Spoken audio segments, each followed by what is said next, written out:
Welcome, dear subscribers and curious listeners of my channel. Albus Dumbledore, the greatest wizard of his time, a strategist, leader and defender of the light. But his wisdom and brilliant plans did not always bring good. Sometimes, behind the facade of kindness, there was cold calculation, cruel manipulation, and dangerous experiments.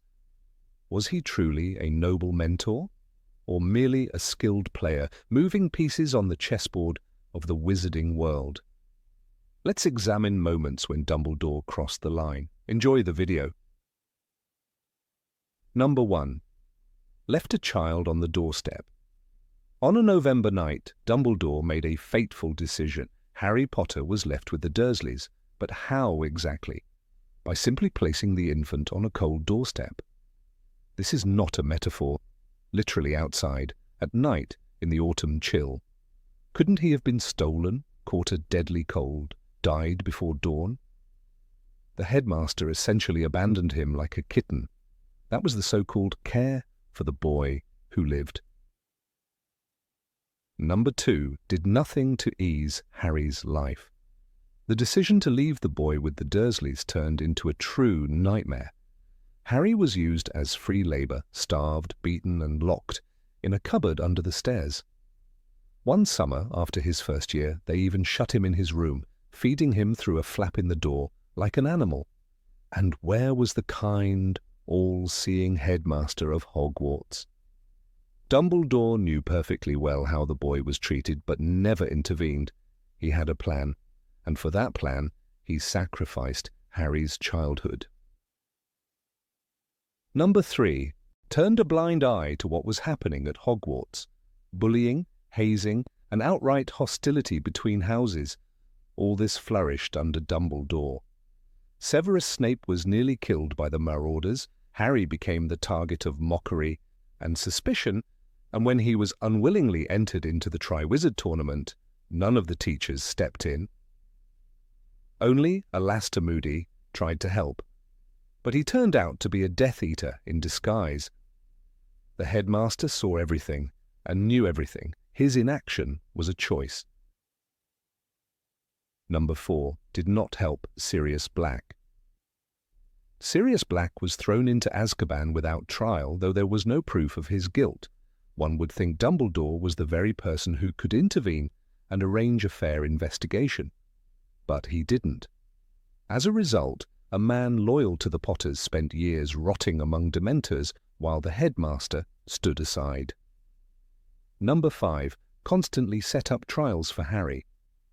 There's a theory known as Dumbledore's Great Game, that all the events surrounding Harry were carefully orchestrated by the headmaster.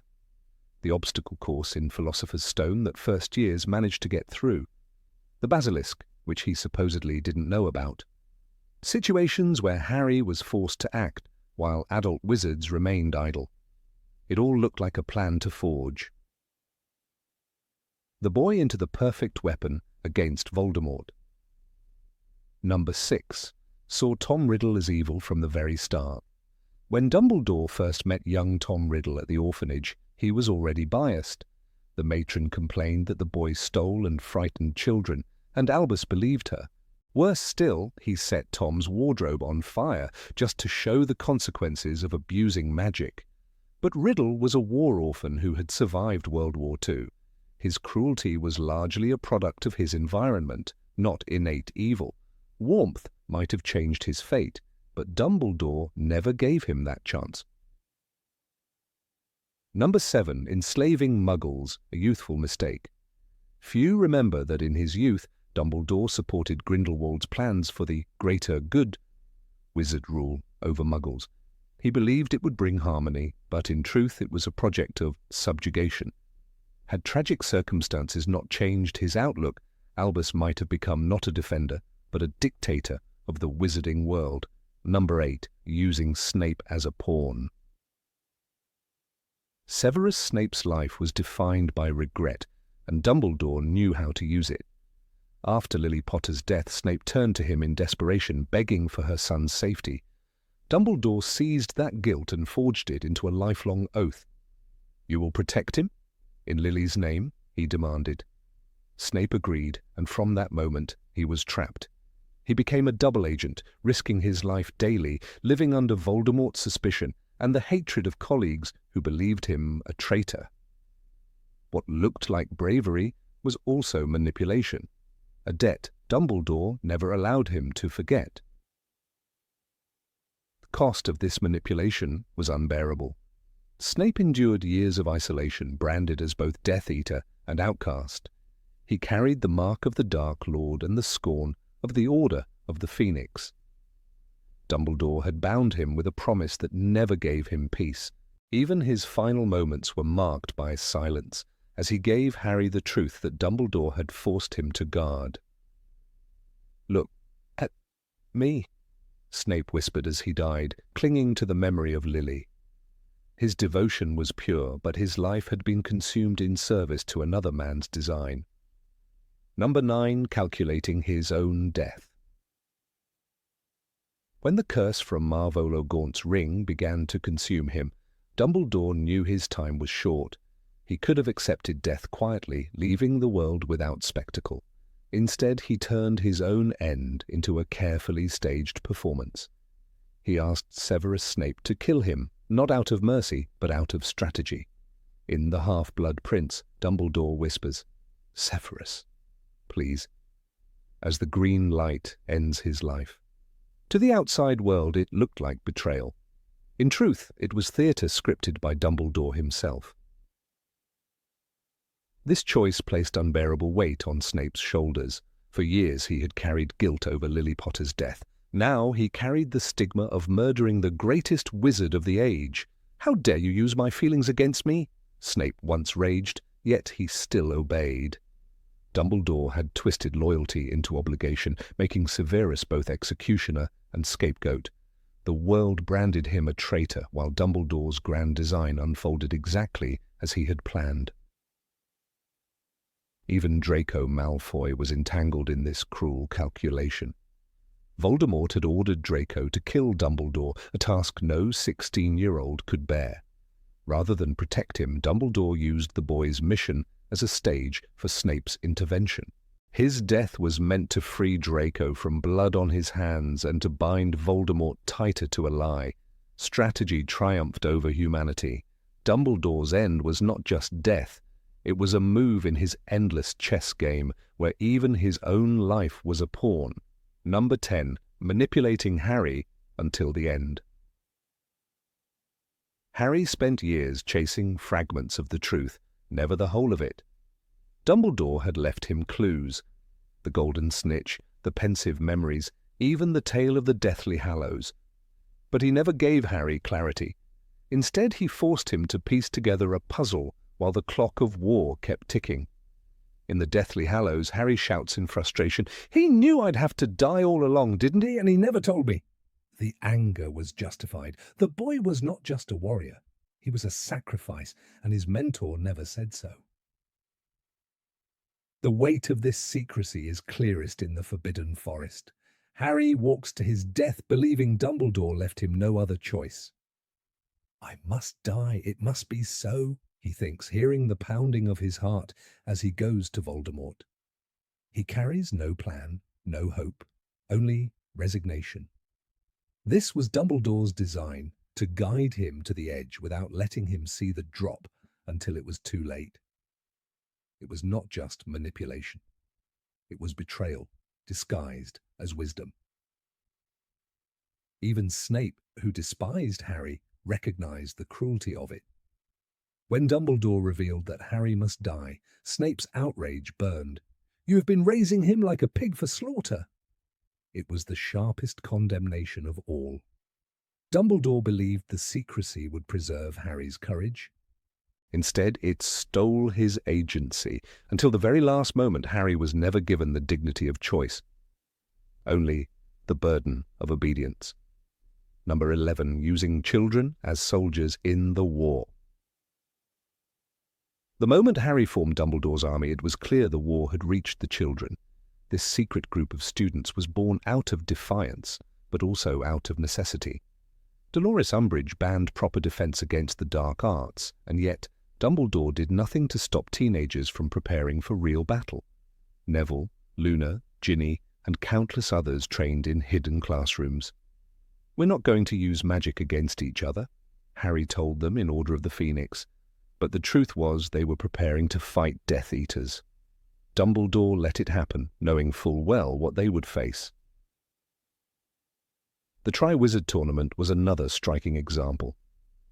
Dumbledore allowed Harry's name to remain in the goblet, despite the obvious danger. He stood by as a 14-year-old boy was forced into challenges meant for adults. From dragons to mermaids to a maze filled with curses, Harry's survival was a miracle. In the end, Cedric Diggory died and Voldemort rose again. "Kill the spare," were the words that ended Cedric's life in Goblet of Fire. And yet, the headmaster treated the entire ordeal as part of the greater plan, another trial Harry had to endure. When the Battle of Hogwarts began, the castle became a battlefield, and its students became soldiers. Dumbledore was already dead by then, but it was his legacy that turned Hogwarts into a fortress. Minors fought alongside adults. Colin Creevey, only 16, was killed in the chaos. Hogwarts was never closed, never evacuated, even though the danger had been obvious for months. The message was clear: this war would not spare children, and the teachers had accepted that fact. Perhaps Dumbledore saw in the students what no one else did: courage, resilience, untapped power. But the reality is darker. By allowing children to fight in place of seasoned wizards, he turned a school into an army camp. The very people he was meant to protect became his front line, and while history remembers their bravery, it also whispers the uncomfortable truth. Hogwarts was not just a school under Dumbledore. It was a battlefield he never tried to close. Number 12. Deadly Silence and Withheld Truths. Dumbledore's greatest weapon was silence, and too often it became his greatest crime.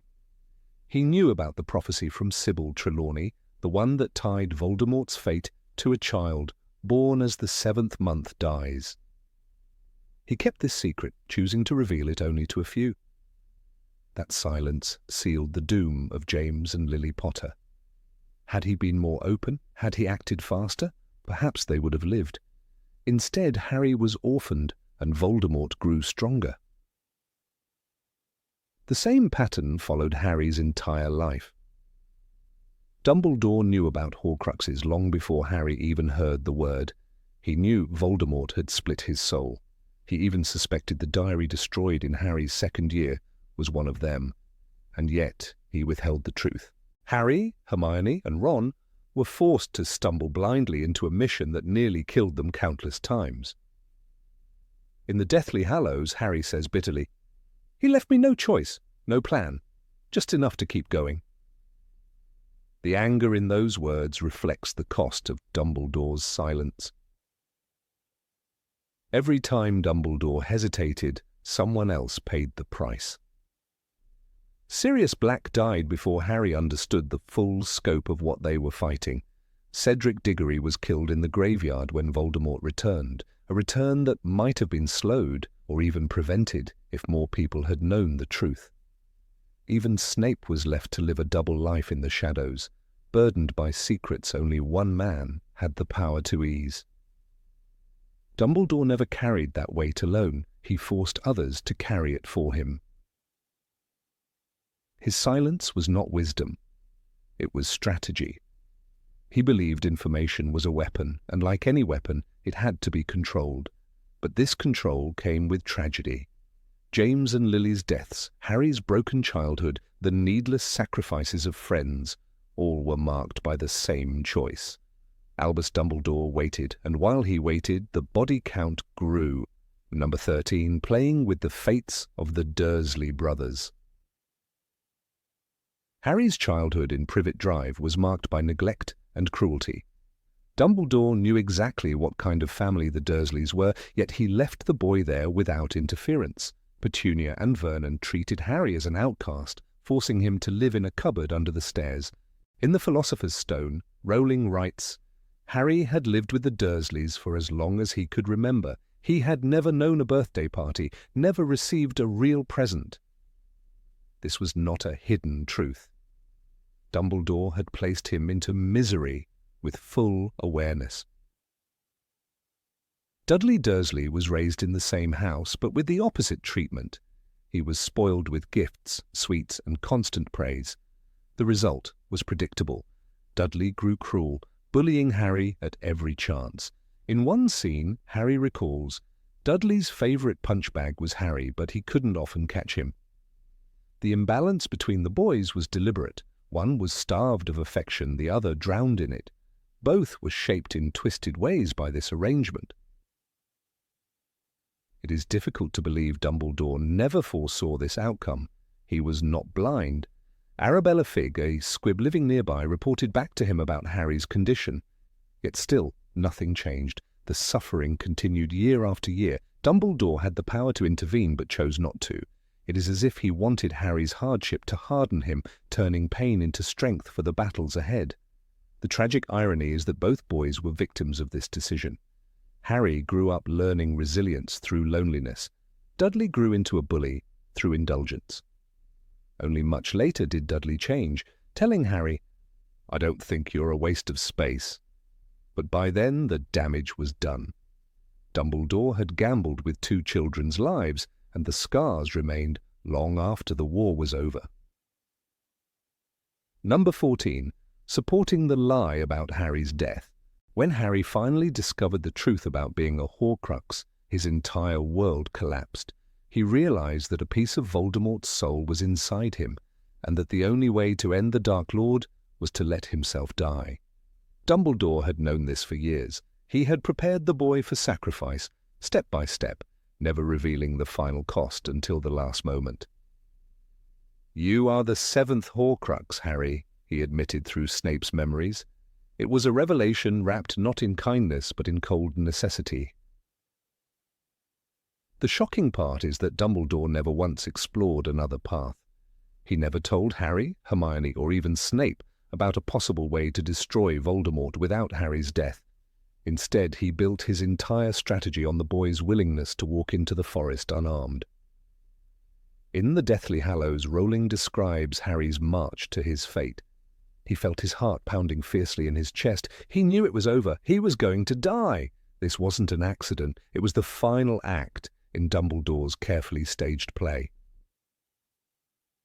Harry's sacrifice was turned into a symbol for others. By letting himself be killed, he embodied hope for the survivors at Hogwarts. Dumbledore believed this was necessary, even beautiful in a way, but the cost was unbearable. No mentor should ever demand such a price from his pupil. And yet, when the moment came, Harry remembered the plan and whispered to the snitch, "I am about to die." These were not the words of a boy who was given options. They were the words of someone trapped inside another man's vision. The moral weight of this decision hangs over Dumbledore's legacy. He had moulded Harry into a weapon, then into a martyr. Yes, Voldemort was defeated. Yes, Harry lived by miracle. But none of this erases the truth. Albus Dumbledore accepted Harry's death long before Harry himself did, and that acceptance, cloaked in silence and wisdom, may be the coldest move he ever made. Number 15. Trusting prophecies too much.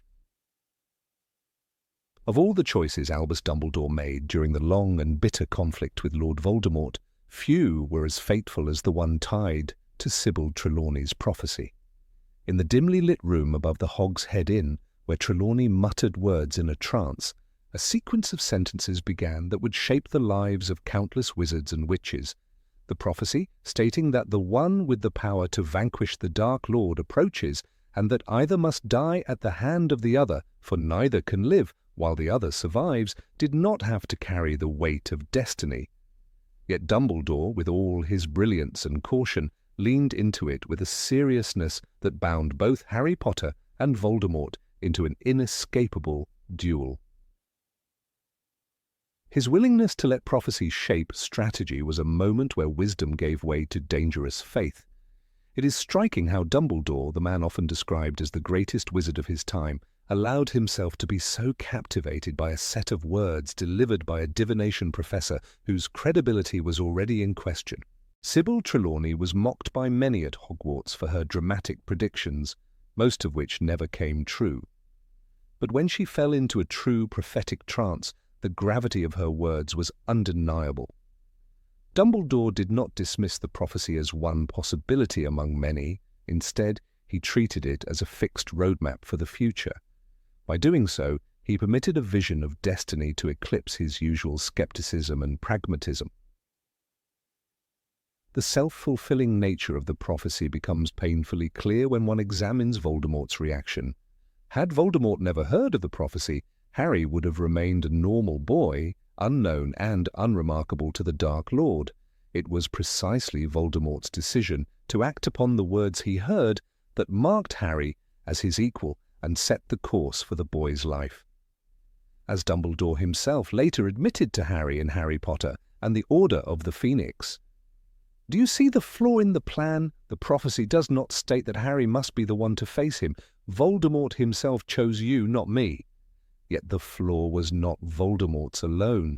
Dumbledore's steady adherence to the prophecy meant that he, too, accepted it as inevitable truth instead of resisting the gravitational pull of fate. The consequences of this acceptance stretched across families and generations. Consider the Potters and the Longbottoms, for they were both candidates under the wording of the prophecy. Neville Longbottom could easily have been chosen had Voldemort seen him as the greater threat. But once Voldemort targeted Harry, Dumbledore treated that as confirmation of the prophecy's accuracy rather than as the Dark Lord's arbitrary choice. By embracing Voldemort's interpretation, Dumbledore elevated the prophecy into a sacred text, and in doing so denied the children involved any chance of escaping its shadow. Harry was destined to be hunted because Dumbledore and Voldemort both agreed to treat Trelawney's words as divine decree. It is worth pausing on the moment Dumbledore first revealed the prophecy to Harry. After the battle at the Department of Mysteries, when Sirius Black had fallen through the veil, Harry was reeling from grief. Dumbledore finally chose to disclose what he had known for years. "Neither can live while the other survives," he recited, as though repeating lines of scripture. For Harry, this was not a revelation, but a prison sentence. The boy had barely turned 16, and suddenly he was told that his very life hinged on a duel to the death with Voldemort. Dumbledore, in his belief that the prophecy held truth, passed the burden on to Harry with the conviction of a general entrusting his soldier with the final mission. The tragedy lies in the fact that Harry never had a choice in the matter once the prophecy was allowed to govern strategy. The Ministry of Magic itself provides a further lens on the damage done by prophecy. The Department of Mysteries maintained a hall filled with fragile glass orbs, each holding recorded prophecies. They were studied and stored, but the unspeakables understood something that Dumbledore seemed to ignore. Prophecies were only dangerous when people acted upon them. Harry's reckless trip into the department was motivated by Voldemort's desire to possess the full prophecy, to understand every word. In that pursuit, lives were lost and Sirius fell. Yet what Voldemort sought to exploit, Dumbledore had already internalized. He too had allowed prophecy to guide decisions, thereby validating its hold over events. Even Dumbledore's strategy of raising Harry as a weapon cannot be separated from this misplaced faith.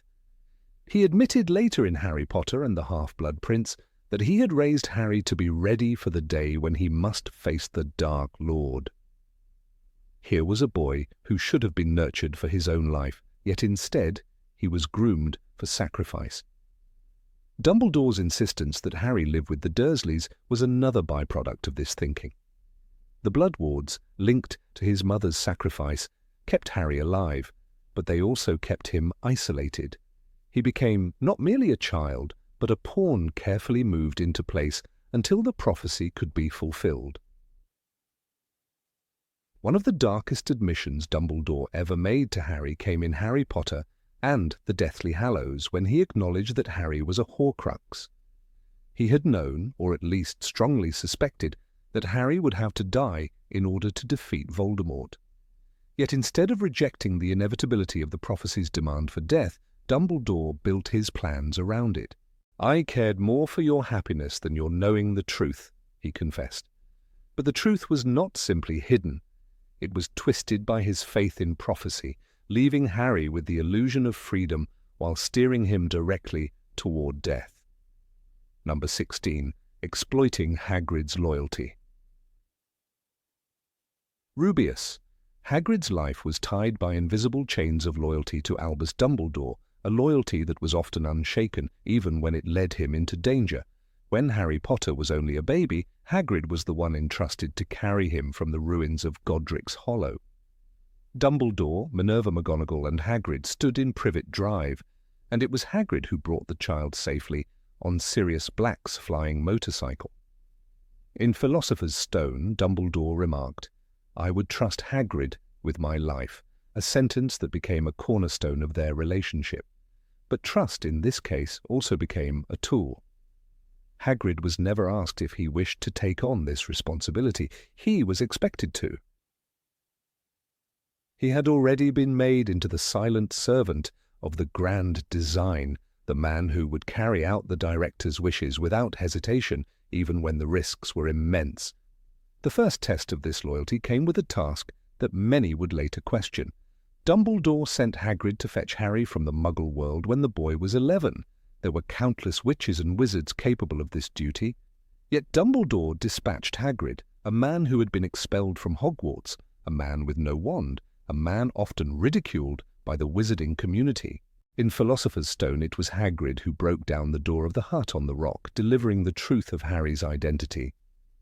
The task was wrapped in trust, but beneath it was manipulation.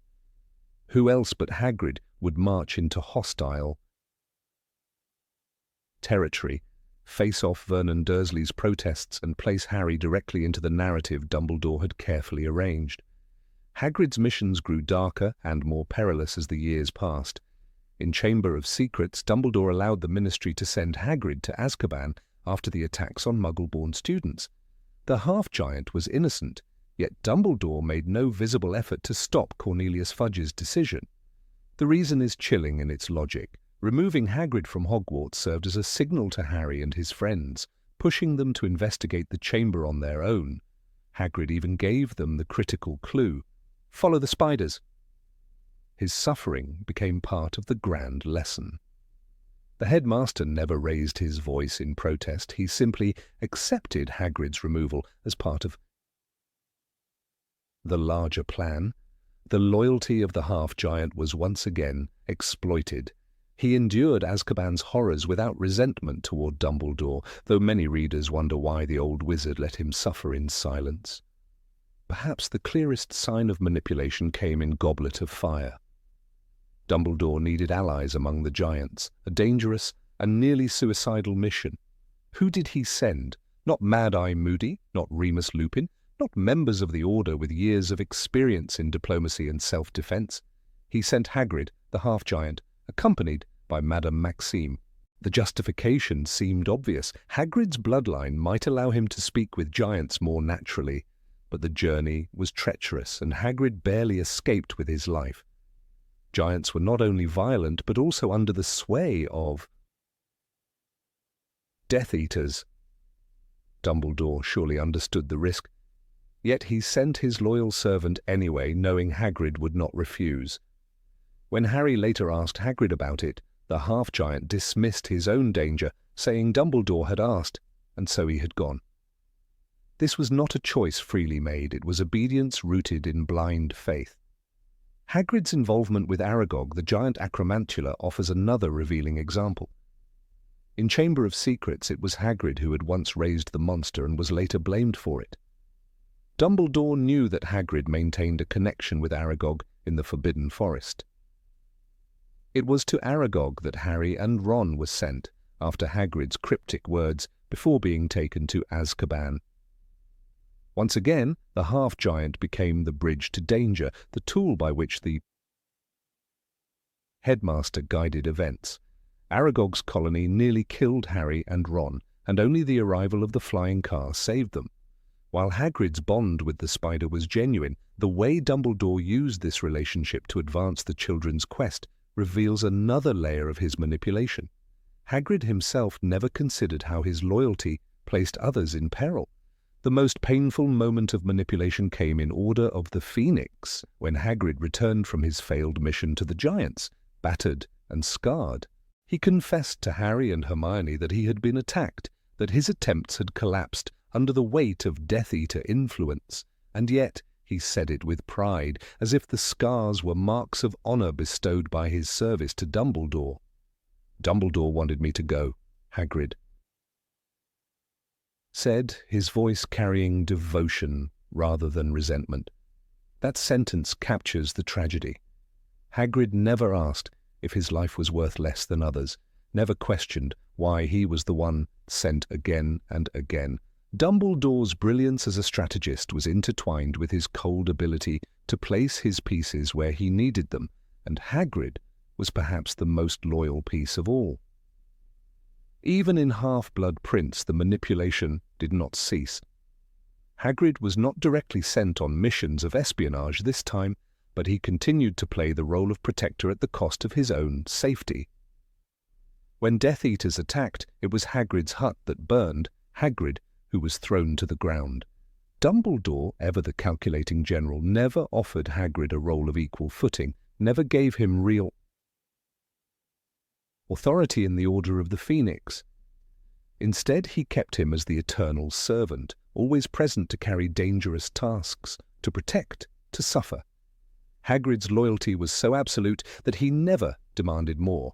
Number 17. Hiding behind the mask of a kind old man. Albus Dumbledore always seemed to glide through the corridors of Hogwarts with that gentle twinkle in his eye, the kind that made even the most frightened first year feel safe. He was the man who offered lemon drops to young guests, the one who laughed at his own peculiar jokes, the wizard who seemed far removed from the darkness that plagued their world. To Harry Potter and his peers, he was the embodiment of warmth and wisdom, an untouchable guardian who stood above the petty cruelties of life. Yet beneath this shimmering surface lay something much colder, a strategist who weighed lives against outcomes, who manipulated people as if they were chess pieces. His benevolent mask was never false, but it was incomplete, and this duality made him both revered and feared in equal measure. The clearest example of this hidden side came with the prophecy concerning Harry and Lord Voldemort. When Professor Trelawney first uttered her trembling words about a child with the power to vanquish the Dark Lord, Dumbledore's mind moved not to protection, but to preparation. Harry was only a baby, yet Dumbledore placed him into a narrative of destiny from which there was no escape. Neither can live while the other survives, the prophecy warned, and Dumbledore accepted it with grim resolve. He never told Harry the full truth until the boy was already too entangled in the web to resist. His kindness, those twinkling eyes, the reassuring tone, masked the fact that he had marked Harry for sacrifice from the very beginning. This manipulation became most evident in Harry Potter and the Order of the Phoenix, when Dumbledore deliberately distanced himself from Harry. His reasoning was not without merit. He feared Voldemort could peer into Harry's mind and use the boy as a weapon. But the choice left a 15-year-old abandoned and angry. Instead of guidance, Harry faced silence. He felt betrayed, confused, and isolated, and yet Dumbledore allowed it to continue because it served a greater strategy. Later, when Harry confronted him, Dumbledore admitted, "I cared about you too much. I cared more for your happiness than your knowing the truth." It sounded noble, but in truth it was another mask. Dumbledore had chosen the moment when Harry would be told, when the boy was strong enough to face his role in the grand plan. Even Dumbledore's greatest act of foresight, the arrangement of his own death, reveals his calculating nature. With Severus Snape, he orchestrated a plan that would position Snape as Voldemort's most trusted confidant, ensuring the survival of Draco Malfoy's soul and the ultimate downfall of the Dark Lord. To outsiders, it was a tragedy when Snape killed the beloved headmaster atop the astronomy tower, but in reality it was a prearranged move in a much larger game. Dumbledore was willing to die on his own terms, not simply to prevent his cursed hand from betraying him, but because his death would strengthen Harry's chances. The sacrifice was not for the present moment, but for the long war ahead. Students often remembered Dumbledore's gentle eccentricities, his love of sweets, his flamboyant robes, his habit of saying things that sounded almost absurd. But this was no accident. His outward persona created trust. The ministry feared him, parents admired him, and children adored him. Yet in the shadows he was capable of leaving a baby at the doorstep of the Dursleys, fully aware of the loveless and hostile environment in which Harry would grow. He justified it by the blood protection Lily's sacrifice invoked, a clever piece of magical strategy. Still, one wonders if a man so wise could not have found a kinder way. It was not ignorance, but choice, a cold calculation that security outweighed affection. The relationship between Dumbledore and Snape reveals even more of his pragmatic side. When Snape begged him to protect Lily Potter, Dumbledore agreed, but with conditions. He demanded Snape's allegiance, binding him into service. It was an agreement forged not from compassion alone, but from recognition of usefulness. Dumbledore saw Snape's obsession with Lily as a resource to be harnessed, not merely a grief to be soothed. Later, when Snape demanded to know if Dumbledore had been raising Harry like a pig for slaughter, Dumbledore did not deny it. His silence was as damning as any confession. Throughout the series, Dumbledore carefully withheld information, revealing only fragments when it served his purposes. Consider the secret of the Deathly Hallows. Harry learned of the Elder Wand and the invisibility cloak only through scattered clues, while Dumbledore's portrait offered guidance after the fact. He chose not to share the full truth while alive, believing Harry must come to it through struggle. In the Tales of Beedle the Bard, Dumbledore himself wrote, "Perhaps those who are best suited to power are those who have never sought it." Yet, even as he penned those words, he maneuvered events to ensure Harry would bear the burden of ultimate choice. The young students of Hogwarts never saw this side of their headmaster. To them, he was the smiling figure who handed out house points with a chuckle, the wise mentor who reassured them after calamity. He was the man who comforted a tearful Neville Longbottom after losing points in Philosopher's Stone. He was the protector who spoke kindly even in chaos. But this warmth was part of his armor. Dumbledore needed to be loved and trusted so that his plans would unfold without resistance. His mask of kindness was genuine, but never the whole truth. Number 18, The Dark Secret of Ariana Dumbledore. Of all the mysteries that surround the legacy of Albus Dumbledore, none feels as chilling, as unresolved, and as deeply human as the story of his sister, Ariana. Her presence in the books is fleeting, revealed mostly through second-hand accounts and whispers. Yet the shadow she casts over Dumbledore's choices is immense. It is not the glory of his later victories nor his title as the greatest wizard of the age that lingers in this story, but rather the haunting silence he maintained for decades. In that silence lies the possibility that Dumbledore was not only a victim of tragedy, but also an active participant in hiding truths that would have shaken the foundation of his reputation. The moment when Ariana's life ended marked a turning point, not just in Albus's youth, but in the moral line he was willing to cross for the sake of his vision of the greater good. The facts we know are devastating. Ariana Dumbledore, the youngest of the family, was attacked at the age of 6 by a group of Muggle boys who caught her performing accidental magic. That trauma shattered her, leaving her unable to control her powers.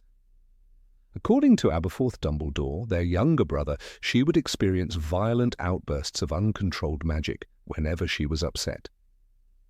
Their mother, Kendra, kept her hidden from the world in Godric's Hollow, but one of these surges killed Kendra when Ariana was still a child. This left the responsibility of caring for Ariana to Aberforth and Albus, who at the time had already shown extraordinary promise. It is here that the cracks begin to show, for instead of dedicating himself to his sister, Albus sought intellectual companionship in the ambitious young wizard Gellert Grindelwald. The friendship between Albus and Grindelwald was intoxicating for both. Grindelwald dreamed of wizard dominance for the greater good, and Albus, in his letters, seemed captivated by the idea of reshaping the world. Yet at the center of their household, hidden behind curtains and silence, Ariana remained vulnerable and unstable. Aberforth, the brother who had always stayed closest to her, saw the danger in Albus's neglect. Their quarrels grew sharper until the fateful confrontation. Aberforth accused Albus of ignoring Ariana while chasing his. Fantasies with Grindelwald. Grindelwald, never one to step back from conflict, lashed out. What followed was a duel between the three young men, spells flying in a blur of fury and pride. And in the middle of it all, Ariana was struck down by a curse that no one could identify with certainty. The tragedy lies not only in Ariana's death, but in the secrecy that followed. Aberforth later recalled in Harry Potter and the Deathly Hallows, it destroyed him. What happened to her? What they did to her? He never spoke about it, never. This is a stunning admission. Albus Dumbledore, who would later counsel Harry to speak the truth, to bear his scars openly, built his own reputation on the foundation of silence. He refused to admit which wand had fired the fatal spell, perhaps because he did not know, but also perhaps because knowing would have ruined the image of the young visionary destined for greatness. If it had been Albus himself who killed Ariana by accident, then the guilt he carried was beyond imagining. If it had been Grindelwald, then Dumbledore's refusal to expose him protected a dangerous man for years. In either case, silence served Albus more than it served justice. It is worth considering how Ariana's death altered the path of history. If Dumbledore had come forward immediately, admitting the full truth of what happened, perhaps the wizarding world would have remembered him differently. He might have been pitied, disgraced, or forced into obscurity. Instead, by locking the truth away, he allowed himself to rise to power within the magical community, eventually becoming headmaster of Hogwarts and chief warlock of the Wizengamot. But in the hidden chambers of his conscience, Ariana's ghost never left him. As he confided to Harry in the 7th book, "I was gifted, I was brilliant, I wanted to escape, I wanted to shine, I wanted glory." In those words, he admitted that ambition once blinded him to what mattered most. The death of his sister was the price he paid for chasing brilliance, and silence was the shield that kept that price hidden from the world. Aberforth's bitterness shows just how much damage that silence inflicted on the family. In Deathly Hallows, he confronted Harry with scorn. "He's no saint. He never was. You know what he was like with Gellert Grindelwald." To Aberforth, Albus was not the noble leader that the wizarding world revered, but a brother who had betrayed his family for ideals. Ariana's tragedy was not just her loss of life, but the erosion of trust between the brothers who survived her. Albus's refusal to openly grieve, to admit his mistakes, left Aberforth carrying a wound that never healed. The fact that Dumbledore built a public image of wisdom while privately nursing this secret only sharpened Aberforth's resentment. What makes the story darker is the way Dumbledore later used secrecy as a strategy. Throughout the series, he withheld information from Harry for his own good, often delaying truths until it was nearly too late. He left Harry with riddles instead of answers, burdening a teenager with choices of life and death. Many fans and scholars of the wizarding world have wondered if this pattern was born out of Ariana's tragedy. Having once seen how truth destroyed his family, Dumbledore may have convinced himself that silence and half-truths could protect others. Yet, ironically, this habit nearly doomed Harry in his struggle against Voldemort. The chain begins with Ariana, the moment when Dumbledore first decided that truth was too dangerous to be spoken. Consider how Ariana's fate parallels Harry's own story. Both children were forced into isolation because of circumstances beyond their control.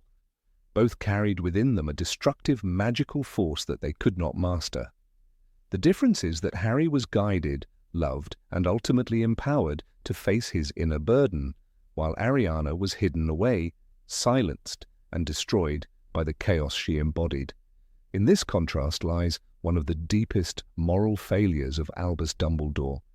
He could not save his sister, but instead of transforming that failure into a lesson for transparency and compassion, he concealed it, repeating the pattern of secrecy with the boy who lived. The most frightening possibility, of course, is that Dumbledore himself cast the spell that killed Ariana. Though he admitted to Harry, "I do not know which of us in that terrible fight struck the blow that killed my sister," one cannot ignore the weight of his guilt. The very fact that he could never face Grindelwald again until decades later suggests that the memory of that duel was poisoned with unbearable shame. If he feared that he was the one responsible, then his silence was not just cowardice, but a deliberate act of self-preservation. The great Albus Dumbledore, who told Harry, "It is our choices that show what we truly are," chose not to confess the darkest possibility of his life. Even decades later, when he finally spoke to Harry about Ariana, Dumbledore admitted that ambition and pride blinded him. Yet notice how carefully he still avoided detail. He never named which spell killed her, never gave a full account of that night. By then, Grindelwald had been defeated, Voldemort was rising, and the story of Ariana remained buried in the rubble of his past. For a man so often praised for his honesty and wisdom, this silence stands out as a contradiction that cannot be ignored. It reveals the limits of his moral courage, even as he stood against the greatest dark wizards of his age. In literary terms, Ariana's death is a mirror that reflects Dumbledore's flaws with cruel precision. She is the embodiment of what happens when power is pursued at the expense of responsibility. The attack that broke her was the first injustice, but it was Albus's choices afterward that deepened her suffering. His neglect, his pursuit of intellectual glory, his failure to protect her from the duel, all of these decisions culminated in a tragedy that shaped the course of wizarding history. The silence that followed was not just a personal wound, it became part of the legend of Dumbledore, a legend built on foundations of guilt and concealment. This is the moment when Albus Dumbledore went too far, not in the sense of cruelty, but in the willingness to sacrifice truth for the preservation of his image and his plans. By refusing to confront the reality of Ariana's death, he crossed a moral threshold that would define his character for the rest of his life. He became a man haunted by secrets, a man who preached wisdom but lived with shadows. And while the wizarding world adored him for his victories, the family he left behind carried the scars of silence. Aberforth's tavern, Ariana's broken portrait, and the bitterness in his voice all testify to the cost of one man's refusal to speak the whole truth. The mystery of Ariana Dumbledore remains unresolved, and perhaps that is the most fitting legacy.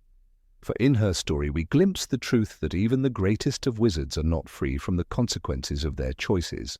Albus's silence may have allowed him to rise as the leader who stood against Voldemort, but it also condemned his family to endless doubt. And in that silence we find the darkest side of Dumbledore, not the wise headmaster of Hogwarts, but the brother who hid behind greatness, while the truth about Ariana lay buried with her in the graveyard of Godric's Hollow. Number 19, setting up Harry in the Tri-Wizard Tournament. There comes a moment in the story of Harry Potter when Albus Dumbledore, the figure so often framed as a mentor and protector, appears to step beyond the bounds of guidance and into something more dangerous: manipulation. The Tri-Wizard Tournament, as described in Harry Potter and the Goblet of Fire, is precisely such a moment. On the surface, Dumbledore publicly declared Harry's participation to be an accident, a tragic result of dark interference with the Goblet of Fire. Yet when one examines the unfolding events, a troubling question arises. If Dumbledore had truly wished to shield Harry, why did he allow the boy to remain in a deadly contest, designed for wizards far older and more experienced. The strange alignment of circumstances where every task seemed curiously suited for Harry's survival suggests less of an accident and more of a carefully orchestrated design. The Goblet of Fire itself is portrayed as an impartial judge, a magical artifact impossible to deceive, or so the characters believe. But the arrival of Harry's name shattered that belief. What remains unsettling is not simply that Barty Crouch Jr., disguised as Mad-Eye Moody, manipulated the goblet, but that Dumbledore, with all his knowledge of ancient magic, accepted this explanation and allowed events to proceed. Readers may recall that Dumbledore's very first reaction was not outrage at the injustice, but a calm declaration. The Goblet of Fire constitutes a binding magical contract. Once a student's name is pulled out, he or she is obliged to see the tournament through. This reasoning, though legally sound in the wizarding world, reveals a strange resignation. Dumbledore, the man who had bent rules countless times when it suited him, suddenly chose to cling to rigid law at the very moment Harry's safety was most at risk. The first task of the tournament is a telling example. Each champion is required to steal a golden egg from a dragon, one of the most fearsome magical creatures in existence. For Victor Crumb, Fleur Delacour, and Cedric Diggory, this trial is life-threatening, and so it should be for Harry as well. Yet through Hagrid's well-timed invitation to a midnight stroll, Harry is conveniently granted a preview of the dragons. Even more conveniently, he is then given pointed advice by Moody to use his broomstick, the very object Harry excels at using. Here, the supposed danger is transformed into a stage where Harry's specific skills shine brightest. Was this purely a coincidence, or was Dumbledore allowing a carefully planted opportunity to develop? The boy who should have been at a fatal disadvantage, the youngest competitor with the least training, suddenly had the task reshaped into a Quidditch-like challenge, almost designed for him to succeed. The second task deepens the suspicion. The champions are told that something precious has been taken from them and hidden beneath the Black Lake, guarded by merpeople. Fleur must save her sister, Crumb must save Hermione, and Cedric must save Cho Chang. Harry, by contrast, is expected to save Ron Weasley. Yet beyond this clear alignment with Harry's closest friendship, the task again reflects his innate qualities rather than exposing his inexperience. Harry is known for his willingness to sacrifice himself for others, and the merpeople trial is set up to test precisely that trait. He lingers under the water, determined not to abandon the hostages even when the time limit passes. The judges criticize his lack of efficiency, but Dumbledore smiles and praises the moral choice. Once again, the contest rewards Harry's personal strengths as though the challenges were designed not merely to test him, but to showcase his defining characteristics. The third task presents the most chilling evidence of orchestration. The maze, filled with enchantments and creatures, is supposed to determine which champion has the sharpest mind and strongest will. Yet the obstacles encountered by Harry are surprisingly mild compared to what might have been present. He encounters a boggart and a blast-ended scroot, dangers to be sure, but not beyond his capacity. Cedric, by contrast, faces acromantulas and other deadly threats. When Harry and Cedric finally reach the Triwizard Cup together, the tournament's endpoint has been engineered not to declare a winner, but to transport Harry to Voldemort. The line between coincidence and design blurs into nothing here. Was it merely Barty Crouch Jr.'s manipulations? Or did Dumbledore, in his wisdom, foresee where the path would lead and permit it to unfold?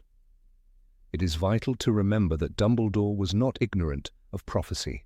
As revealed in the Order of the Phoenix, he had known since before Harry's birth that the boy was destined to face Voldemort.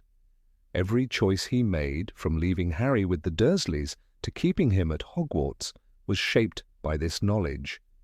When placed in that light, his decision to let Harry remain in the Triwizard Tournament takes on a darker hue. Was it protection, or was it preparation? Dumbledore himself admits later, "I cared about you too much. I cared more for your happiness than your knowing the truth." Yet in the tournament his actions suggest otherwise, that he cared more for pushing Harry toward confrontation than shielding him from danger. Harry's arrival in the Little Hangleton graveyard is the climax of this trajectory.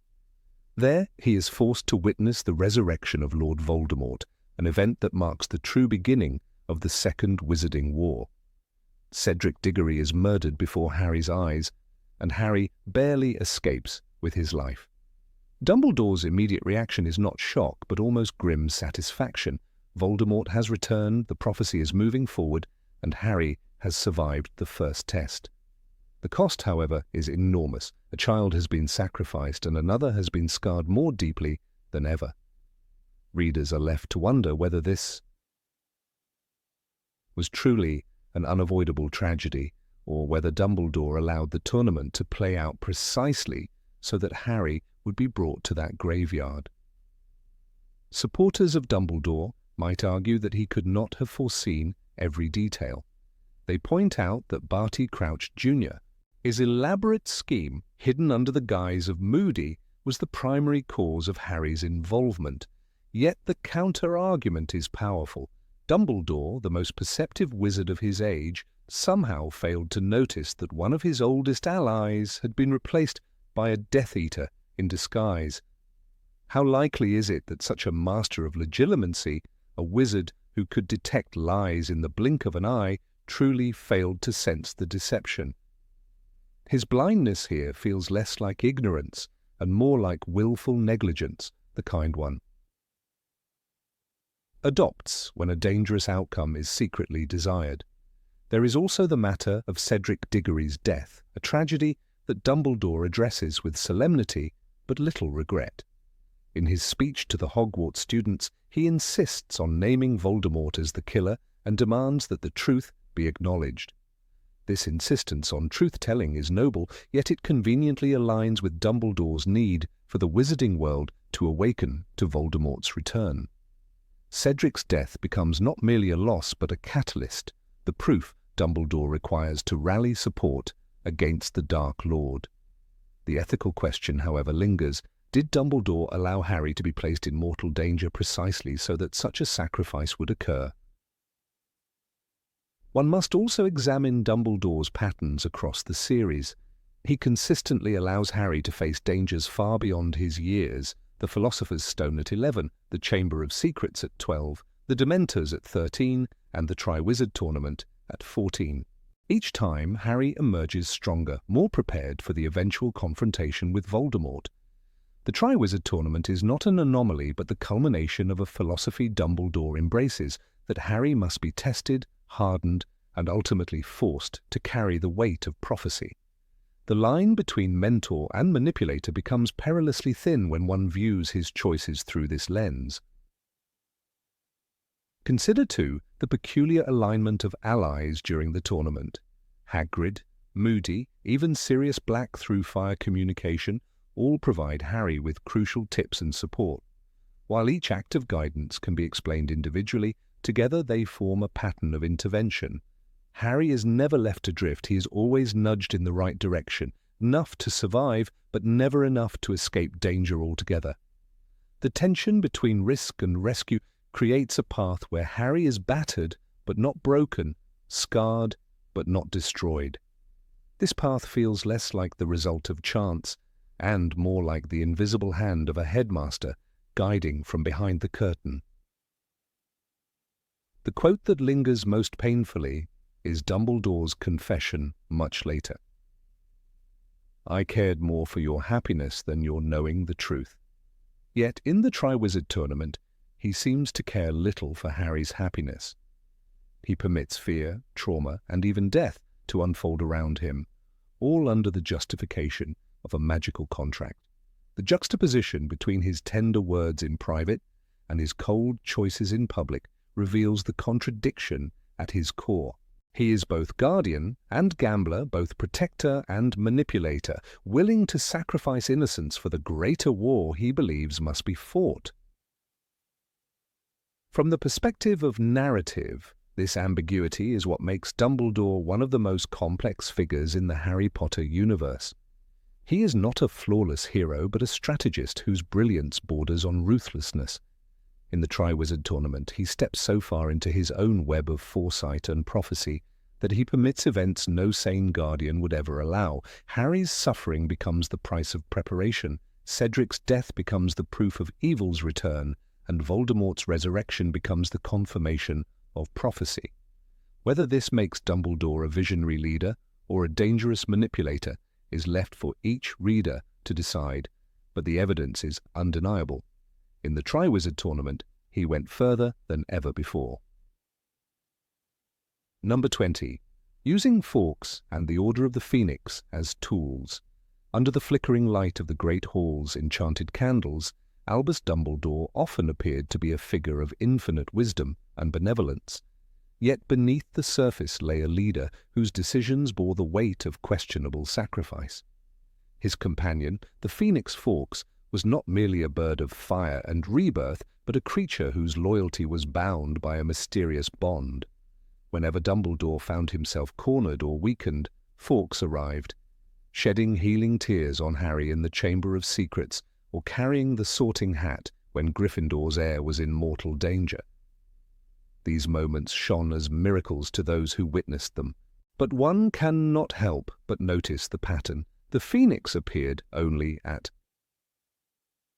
Dumbledore's silent call, woven seamlessly into his grand design, as though even a magical creature symbolizing eternal hope was reduced to another piece on his chessboard.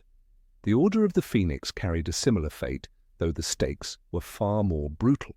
Formed during Voldemort's first rise to power and revived during his second, it stood as the last line of defense between darkness and the wizarding world. Yet its members were not soldiers bound by oath. They were friends, colleagues, and former students, drawn to Dumbledore by trust in his wisdom. He directed them into missions where danger was certain and survival uncertain. "We are only as strong as we are united, as weak as we are divided," Dumbledore once told his allies, words that inspired bravery. Still, bravery came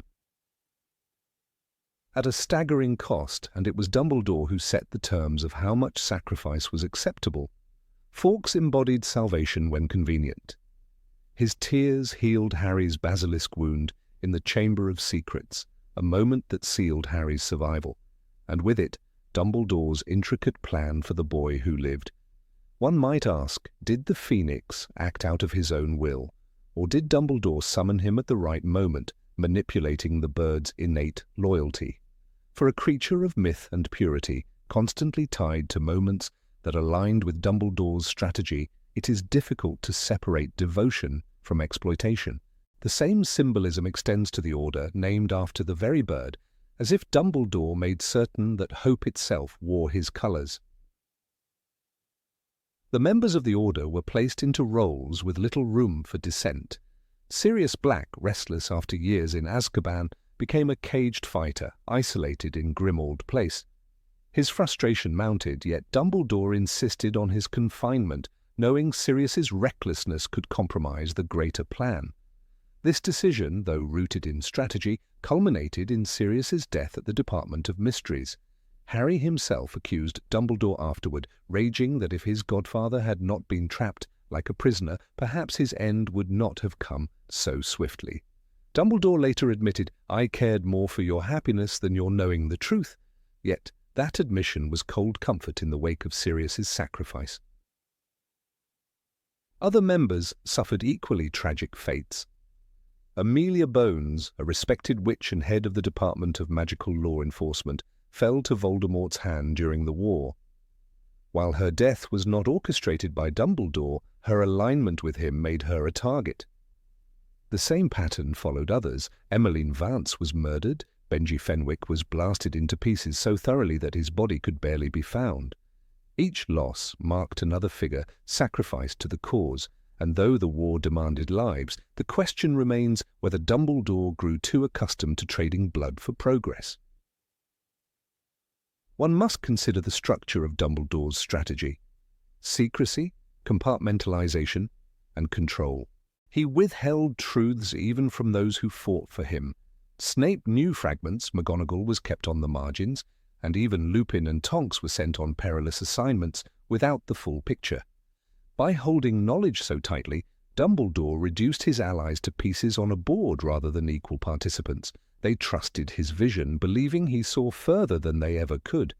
Yet this imbalance left them vulnerable, unable to anticipate dangers that Dumbledore foresaw but chose not to share. The irony lies in Dumbledore's own words about choice. "It is our choices, Harry, that show what we truly are, far more than our abilities." But what choices were truly given to the Order's members? When he asked Hestia Jones or Daedalus Diggle to guard the Dursleys, did they truly have a choice? Or was the weight of refusing the great Dumbledore too heavy to bear?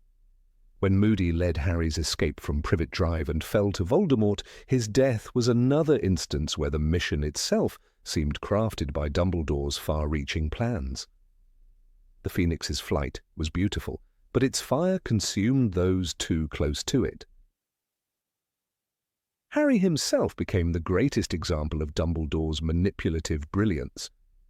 From infancy, he was marked as the boy who lived, raised without knowledge of his fate until he was nearly of age.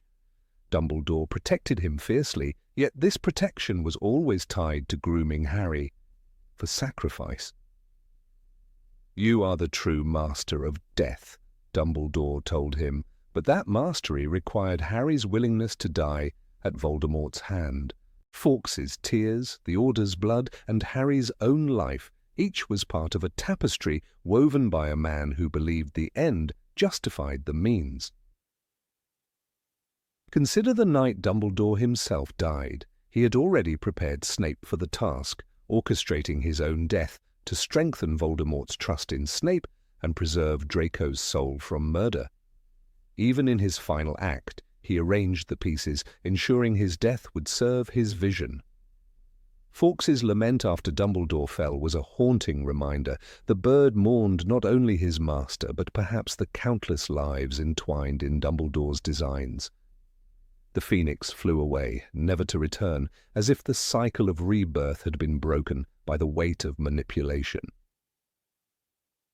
The grief that followed was not merely for a fallen leader, but for the dawning realization that Dumbledore had kept too many secrets. Harry, Ron, and Hermione were forced to hunt Horcruxes without guidance, following clues scattered by a man who could have told them the truth in life. Even in death, Dumbledore controlled the board, ensuring his chosen ones had no path but the one he had left behind. Their suffering, the near-death escapes, the loss of Dobby, the constant fear, were consequences of Dumbledore's refusal to grant them full agency. The Order dwindled as the war pressed on. Members fell, families shattered, and yet the symbol of the Phoenix remained. Fawkes, once a shining beacon, was no longer present to heal or to inspire. The Order bore the weight of its name without the creature that gave it meaning, and this absence only underscored how much of it had been Dumbledore's creation rather than an independent force of resistance. They fought on because they had no other choice, because Voldemort's shadow consumed everything, but their unity had been built on Dumbledore's charisma, and once he was gone, the cracks widened. In this light, Dumbledore appears not as a flawless hero, but as a man of contradictions, compassionate yet ruthless, selfless yet manipulative. He loved Fawkes, but he used him. He believed in the Order, but he sacrificed it. He nurtured Harry, but he prepared him for death. His brilliance blinded those around him, making it nearly impossible to question his methods until the truth came crashing down in fragments. Even Harry, upon learning the full story, admitted his anger. "You kept him alive so that he could die at the right moment?" The question reverberates, casting a shadow over every noble act Dumbledore performed. Fawkes, in myth, symbolizes resurrection, healing, and eternal hope. Yet in Dumbledore's story, the Phoenix became entwined with strategy, summoned at key moments not for its own will, but to secure the headmaster's goals. The Order too carried the bird's name, yet its members met ends that felt less like rebirth and more like finality. Each life lost begged the same question. Did Dumbledore believe too strongly that the greater good outweighed the suffering of those who followed him? His answer might have been yes, but the cost remains written in the names etched into gravestones and whispered in the tears of those left behind. Even as history casts Dumbledore as the savior who opposed Voldemort, a deeper reading reveals the uncomfortable truth. He orchestrated, manipulated, and sacrificed in ways that blurred the line between leadership and exploitation. His legacy is not merely one of wisdom and love, but of a man who went too far in bending lives, whether human or phoenix, into the arc of his vision. And while the world was saved, the echoes of those sacrifices linger, questioning whether salvation at such a price was truly victory at all. Number 21. Allowing chaos to reign at Hogwarts. The life of every Hogwarts student carried an element of risk, but the degree of that risk often seemed to rise not because of unavoidable circumstances, but because Albus Dumbledore allowed danger to linger far longer than a reasonable headmaster ever should have tolerated. The supposed sanctuary of the school was repeatedly shaken by events that went beyond the realm of childish accidents or magical misfires. A troll wandering into the girls' bathroom, a basilisk unleashed within the Chamber of Secrets, Dementors stationed around the castle grounds, and even a murderous Death Eater living in disguise as a professor. Each episode illustrates a disturbing pattern. Hogwarts was never just a school. Under Dumbledore's watch, it became a stage where chaos unfolded with uncanny regularity, as though he valued the test of adversity more than the safety of those under his care. Consider the troll incident in Harry's first year. During the Halloween feast, a fully grown mountain troll managed to slip into the castle undetected. Professors were alarmed, students panicked, yet in the chaos, two 11-year-olds, Harry Potter and Ron Weasley, were left alone to face the creature in a bathroom. The result was a near-death confrontation that miraculously ended with the troll unconscious. Dumbledore, however, treated the incident as a learning curve for everyone, barely addressing the glaring question of how such a monster entered a supposedly protected school. In Philosopher's Stone, the narration confirms the absurdity. Harry then did something that was both very brave and very stupid. He took a great running leap and managed to fasten his arms around the troll's neck. These are not the actions any child should have been forced into, but under Dumbledore's leadership, heroics were normalized instead of safety. The following year proved no safer. The Chamber of Secrets was opened, students were attacked and petrified, and a monster prowled the school corridors unseen. For months, the threat escalated, and yet Dumbledore never evacuated the children. He chose instead to remain cryptic, speaking in riddles, trusting that the mystery would resolve itself. The quote, "The Chamber of Secrets has indeed been opened again," is delivered with solemn weight, but no plan of protection accompanies it. The basilisk's presence was not a minor inconvenience, it was a life-threatening danger capable of killing with a single glance. Still, Dumbledore allowed hundreds of children to remain in the castle, quietly waiting to see who might confront the challenge. Ginny Weasley nearly lost her life in that gamble. In hindsight, it becomes painfully clear that Dumbledore viewed these crises not as disasters to prevent, but as opportunities to shape young characters. By the time Dementors surrounded Hogwarts in Harry's third year, the sense of foreboding had become an accepted norm. These terrifying guards of Azkaban drained every ounce of hope and warmth from the air, and their presence near the school grounds was a decision supported by Dumbledore. Even though he openly admitted their danger, he conceded to the Ministry's demands and allowed creatures who fed on despair to linger where children played Quidditch and walked the grounds at night. Dementors are not to be fooled by tricks or disguises or by cheery fades, he reminded everyone in Prisoner of Azkaban. Yet he permitted them to hover by the pitch as Harry fainted mid-air, fell from his broom, and broke bones. The choice reflected a chilling prioritization. Dumbledore seemed more invested in testing boundaries than in enforcing security. The most striking example of Dumbledore's questionable choices lies in the events of the Triwizard Tournament. When Harry's name came out of the Goblet of Fire, Dumbledore could have intervened, declared the situation void, and protected a 14-year-old boy from being forced into a tournament designed for older, skilled wizards. Instead, he accepted the result as binding magical contract, even though the fairness of that contract was dubious at best. The tasks themselves placed Harry repeatedly in mortal danger: dragons, merpeople in the depths of the lake, and a maze filled with dark enchantments. The final task led directly to Voldemort's resurrection and Cedric Diggory's death. When Harry returned with Cedric's body, Dumbledore acknowledged the boy's trauma, yet his earlier inaction had paved the way for that tragedy. In Goblet of Fire we hear Harry's broken words: "He's back, Voldemort's back, Cedric Diggory." The price of Dumbledore's gamble was a life cut short. What makes these incidents so unsettling is that they appear less like misfortunes and more like a recurring experiment. Dumbledore consistently withheld information, refrained from implementing rigid security measures, and displayed a remarkable tolerance for danger within the castle. One can argue he believed adversity forged strength, but at what ethical cost? His students were not adult soldiers, they were children who deserved safety, not constant exposure to crises. Dumbledore once told Harry in Order of the Phoenix, "Youth cannot know how age thinks and feels, but old men are guilty if they forget what it was to be young."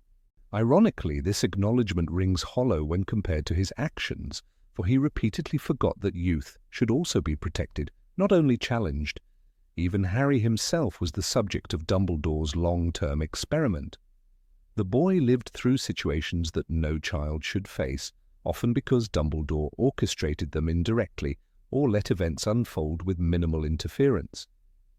Keeping Harry with the Dursleys despite their cruelty, allowing him to fight Voldemort multiple times before he even reached adulthood, and placing him at the center of prophecies, all reflect a strategy that treated Harry not as a child, but as a piece in a chess game. The quote from Deathly Hallows makes this point clear: "I cared more for your happiness than your knowing the truth, more for your peace of mind than my plan." It was an admission that the headmaster manipulated the lives of students to fit his vision of how events should unfold. It is also telling that those who tried to raise concerns within Hogwarts were either dismissed or ignored. Molly Weasley, who feared for her children's safety, had little voice in Dumbledore's plans.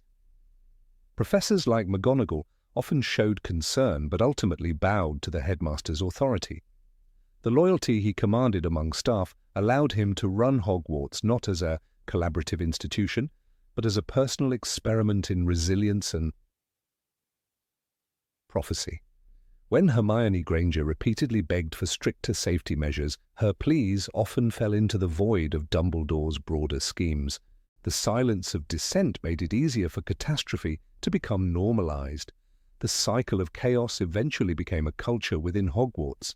Students adapted to the reality that each year might bring a new terror, from cursed defense against the dark arts professors to enchanted creatures.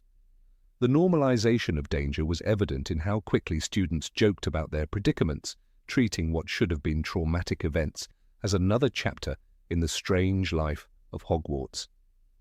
In Half-Blood Prince, Harry himself admitted, "You know, at this rate, we're going to be the only year to have survived all 7 years without losing anyone." It was dark humor born out of the constant expectation of peril, a reflection of the school's warped environment under Dumbledore's rule. The pattern of manipulation reached its peak when Dumbledore deliberately withheld the truth about his own mortality. By keeping his cursed hand a secret, he orchestrated a plan where Severus Snape would ultimately be the one to kill him. This decision plunged Hogwarts into even deeper uncertainty, leaving students under the mercy of the Carrows and Voldemort's regime. Dumbledore prioritized the grand strategy of defeating Voldemort over the immediate safety of his school. The irony lies in the fact that his death did not end the chaos but escalated it, proving that his long game sacrificed present lives for a future victory. Through all these examples, the recurring theme is clear. Dumbledore fostered an environment where catastrophe was not prevented but permitted to flourish, often under the guise of inevitability. He valued destiny, prophecy, and the shaping of heroes above the everyday responsibility of safeguarding children. Each disaster, from the Troll to the Triwizard Tournament, reinforced the impression that Hogwarts under Dumbledore was less a school and more a crucible. Students did not simply learn charms and potions, they were forced to navigate crises that could have ended their lives. What makes this legacy so complex is that Dumbledore's choices did in fact forge heroes. Harry, Hermione and Ron became resilient, courageous and resourceful. Neville Longbottom transformed from timid boy to battlefield leader. Yet the cost of this transformation must be weighed against the trauma and loss endured. Cedric Diggory's grave reminds us that not everyone emerged stronger. Some never emerged at all.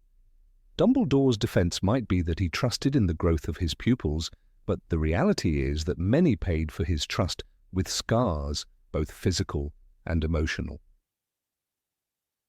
It is tempting to romanticize Dumbledore's methods as those of a wise general guiding the young toward destiny. However, the repeated failures of safety within Hogwarts suggest something more unsettling. A man who believed the ends justified the means, who was willing to let chaos reign in order to craft the heroes he believed the world needed. Hogwarts thrived on enchantment and wonder, but also on fear, secrecy, and danger, elements cultivated by its headmaster's deliberate choices. For the greater good, the phrase once associated with his youthful mistakes seemed to echo in the halls of Hogwarts long after he claimed to have renounced it. Ultimately, the story of Hogwarts under Dumbledore's leadership is one of brilliance shadowed by negligence. His genius, his compassion, and his vision cannot be denied, yet they coexist with an unsettling willingness to place children in harm's way. Every troll, basilisk, and dark enchantment that haunted the school corridors was not merely an accident, but a reflection of the philosophy that shaped its leader. Hogwarts was indeed a place of magic and learning, but it was also, under Dumbledore, a place where chaos was allowed to thrive unchecked, shaping children into warriors at the cost of their innocence. Number 22. Not preventing Peter Pettigrew's betrayal. Under the shadow of the First Wizarding War, the Potters' fate was sealed not only by Voldemort's relentless pursuit, but also by decisions made at the highest level of the Order of the Phoenix. Albus Dumbledore, often praised as the wisest and most far-sighted of wizards, stood at the center of those decisions. He knew of Sybil Trelawney's prophecy, the one that marked Harry as the child who had the power to vanquish the Dark Lord. He also knew Voldemort was actively hunting the Potters because of that very prophecy. In such a perilous climate, the decision of who would serve as secret keeper for the Fidelius charm was not a trivial matter. James Potter, loyal and trusting, originally intended Sirius Black for the role, but in the end it was Peter Pettigrew who was chosen. The betrayal that followed cost James and Lily their lives. The question lingers, haunting every careful reading of those chapters. Why did Dumbledore not intervene when the stakes were so high? The truth lies in a pattern that appears throughout Dumbledore's life, where he seems to allow certain tragedies to unfold, convinced they will ultimately serve a greater purpose. From the death of his own sister Ariana to the long game he played with Harry against Voldemort, Dumbledore was never a stranger to sacrifice. Yet when one looks closely at the fall of the Potters, it feels less like the unfortunate consequence of chance and more like an event he allowed to happen, perhaps even needed to happen, for the larger war to take its destined course. Dumbledore's silence when James placed his trust in Peter Pettigrew is difficult to explain away as oversight. Consider the way the prophecy was treated. The text makes it clear that Voldemort was terrified of its words. And the Dark Lord will mark him as his equal, but he will have power. The Dark Lord knows not, Trelawney had said in Harry Potter and the Order of the Phoenix. Dumbledore alone was entrusted with the full truth of that vision. He knew long before Harry's parents died that Voldemort would act on it. He also knew that Harry had to survive that act for the prophecy to begin shaping reality. The survival of the infant boy required Voldemort's attack, and Voldemort's attack required betrayal from within the Potter's circle. Dumbledore, the chess player, could not have failed to notice the weaknesses in Pettigrew's character. He had fought alongside these men in the Order and seen how Sirius was bold, James confident, Remus quiet but loyal, and Peter timid, forever clinging to stronger figures. For Dumbledore to have overlooked such a flaw seems improbable. Readers often return to Sirius's bitter words in Prisoner of Azkaban when he finally revealed what had happened. "I as good as killed them," he confessed to Harry, Ron, and Hermione. But in reality, Sirius's guilt should never have borne the full weight of blame. Why was it left entirely to James and Lily to make such a critical decision without the guidance of their leader? Dumbledore was not simply a bystander in the Order of the Phoenix. He was its architect. In every major move, his advice and strategies were sought. 2. Suggest that he stood aside in one of the most crucial defensive choices of the war stretches belief. The possibility remains that he saw the betrayal as an inevitable piece of the larger story, one that would force Voldemort into direct confrontation with Harry. Dumbledore's actions after the betrayal further underscore the theory that he had anticipated the outcome. The moment Harry survived the killing curse, Dumbledore moved quickly to secure him with the Dursleys, an act that required meticulous planning. He explained years later that Harry was safest under the blood protection of his mother's sacrifice, bound to Petunia's home. But the speed and certainty with which he acted give the impression that he had prepared for precisely such a scenario. He did not hesitate, did not appear shocked in the way others were. Minerva McGonagall, in Philosopher's Stone, voiced disbelief at leaving Harry with the Dursleys, but Dumbledore was resolute, as though this had always been part of the script. Such readiness suggests that he had at least contemplated the betrayal long before it occurred. The tragedy of Peter Pettigrew's choice shines light on a broader weakness in Dumbledore's philosophy. Again and again he professed belief in the power of choice. In Chamber of Secrets, he told Harry, "It is our choices, Harry, that show what we truly are, far more than our abilities." Yet when it came to Pettigrew, he seemed blind to the choice that mattered most. Peter was weak, and weakness does not coexist well with the temptations of survival under Voldemort. Could Dumbledore not have predicted that? The man who could read Grindelwald's heart and foresee the folly of Tom Riddle's ambition surely would not have missed the cowardice in Peter. Unless, of course, he allowed it, seeing in that cowardice a necessary spark to light the prophecy. James Potter, for his part, was young and bold, trusting to a fault. He leaned on his friends as though they were extensions of himself. In the end, that trust was his undoing. But the question returns relentless. Where was Dumbledore's counsel in that crucial hour? The stakes were too high to be left to personal preference. Sirius was ready to take the burden. Remus, though suspected by some, was also loyal. Peter was the least reliable, and yet he was chosen.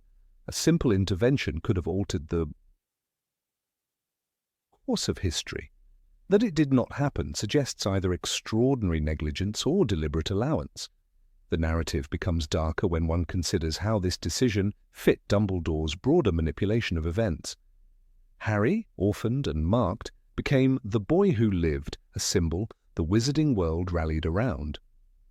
Without the deaths of James and Lily, Harry would not have been forged in fire. Dumbledore himself admitted, much later, in Half-Blood Prince, that he had used Harry as a weapon.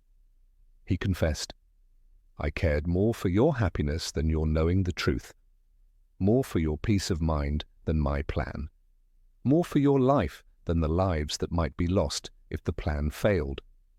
Those words reveal the burden of calculation he carried. if he could sacrifice Harry's peace of mind, could he not also sacrifice James and Lily's safety in the belief that their deaths would strengthen the resistance? There is also the matter of trust. Dumbledore trusted Severus Snape even after his allegiance to Voldemort. He entrusted Snape with critical secrets, confident of his remorse.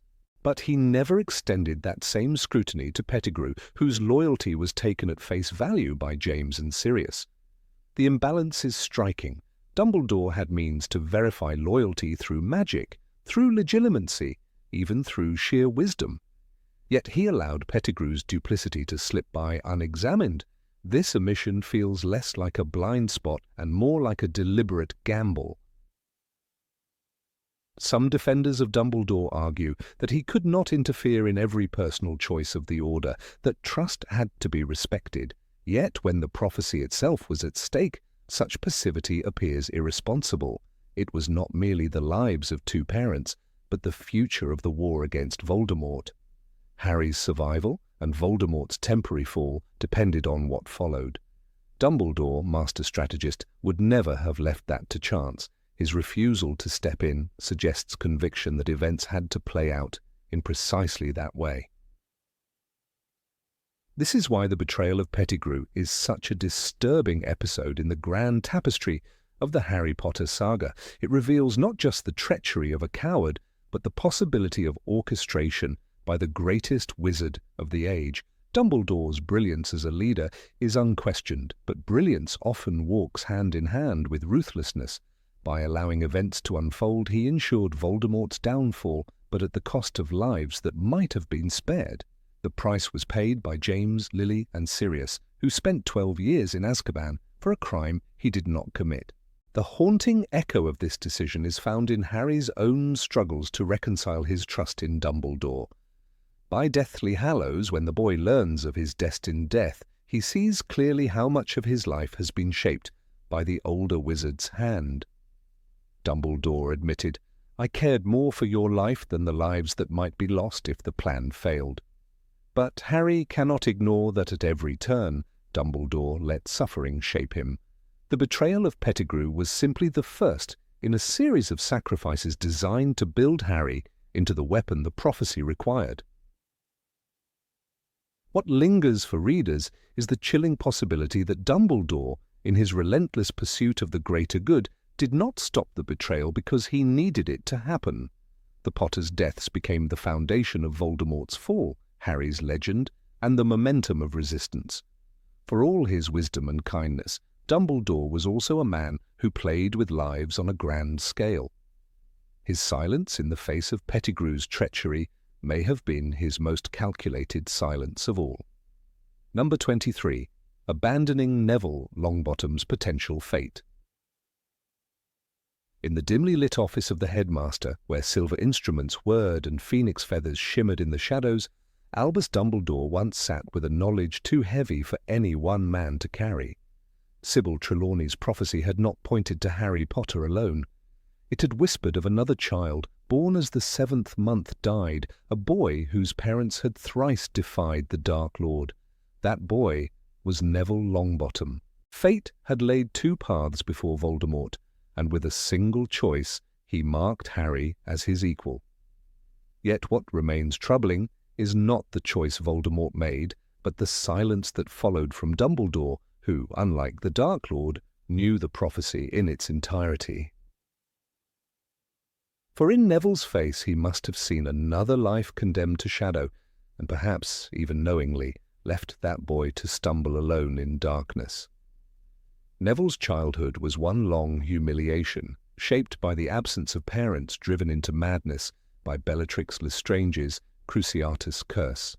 While Harry, though orphaned, grew into legend with each new headline in the Daily Prophet, Neville was the boy who mislaid his toad, the student mocked by Severus Snape for fumbling potions, the clumsy Gryffindor who could barely mount a broom. One cannot ignore the contrast.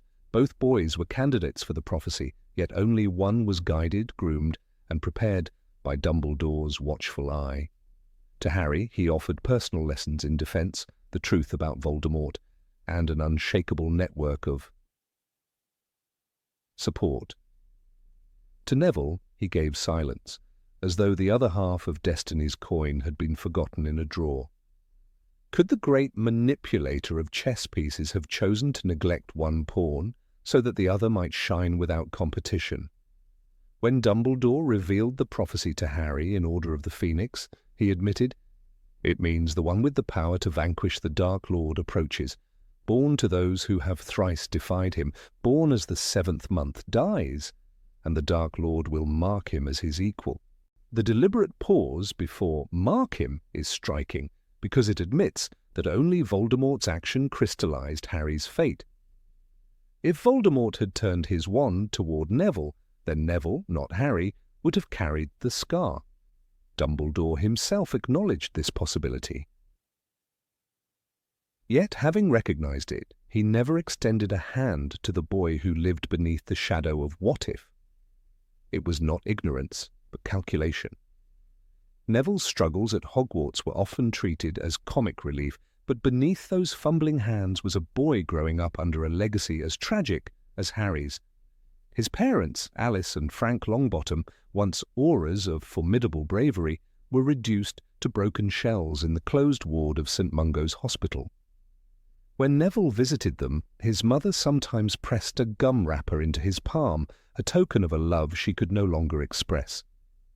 This is not the story of a boy who lacked courage, but of a boy crushed by the silence of adults who saw him as inadequate. The question then rises, did Dumbledore, knowing Neville's heritage and potential, choose to leave him unguided because investing in him might split the narrative of the Chosen One, diluting the clarity of Harry's role? Consider the way Dumbledore mentored Harry in Half-Blood Prince. He shared the deepest secrets of Voldemort's past, showing memories of Tom Riddle's childhood, his obsessions, his crimes. These were lessons tailored to arm Harry against the final confrontation. But did Neville ever receive such guidance? Never. Even when Neville showed his fierce bravery in the Department of Mysteries, leading his friends against Death Eaters despite a broken nose and wand, the recognition from Dumbledore was minimal. The headmaster praised Harry's leadership, but never lifted Neville into the same sphere of trust. It was as though the prophecy's rejected half had to remain dim, lest Harry's role lose its singular glow. The irony is that Neville's growth into a true Gryffindor was not shaped by Dumbledore's careful hand, but by the cruelty of circumstance. Severus Snape singled him out for humiliation, making Neville's boggart transform into Snape himself, an embodiment of his constant terror. Yet in Prisoner of Azkaban, when Lupin encouraged him to defeat the boggart, Neville succeeded spectacularly, dressing Snape in his grandmother's clothes. It was a moment of triumph, but one engineered not by Dumbledore's foresight, but by chance and kindness from another teacher. In Dumbledore's silence, others stepped in. This pattern reveals much. Neville grew not because he was chosen, but because he was abandoned. If one examines Dumbledore's strategic mind, it becomes clear he often treated individuals as instruments of a grander plan. Harry himself was told bluntly in Order of the Phoenix, "I cared about you too much. I cared more for your happiness than your knowing the truth." The manipulation is laid bare. Dumbledore withheld truths until the exact moment they would serve the fight against Voldemort. In this framework, Neville was not overlooked by accident, but sidelined by design. To divide effort between two potential saviors would have weakened the clarity of Dumbledore's gamble. Thus Neville was allowed to stumble, mocked, underestimated, all while carrying the ghost of a destiny he had narrowly missed. Neville's grandmother, Augusta Longbottom, often scolded him for his failures, constantly reminding him that his father was a hero and that Neville was expected to rise to that standard. Dumbledore must have known of this crushing weight, yet he never intervened to lift it. Imagine if the headmaster had told Neville even once that he too might have been the subject of the prophecy, that within him lay the strength of a true hero. Instead, Neville lived as the eternal second, the boy overshadowed by Harry's scar.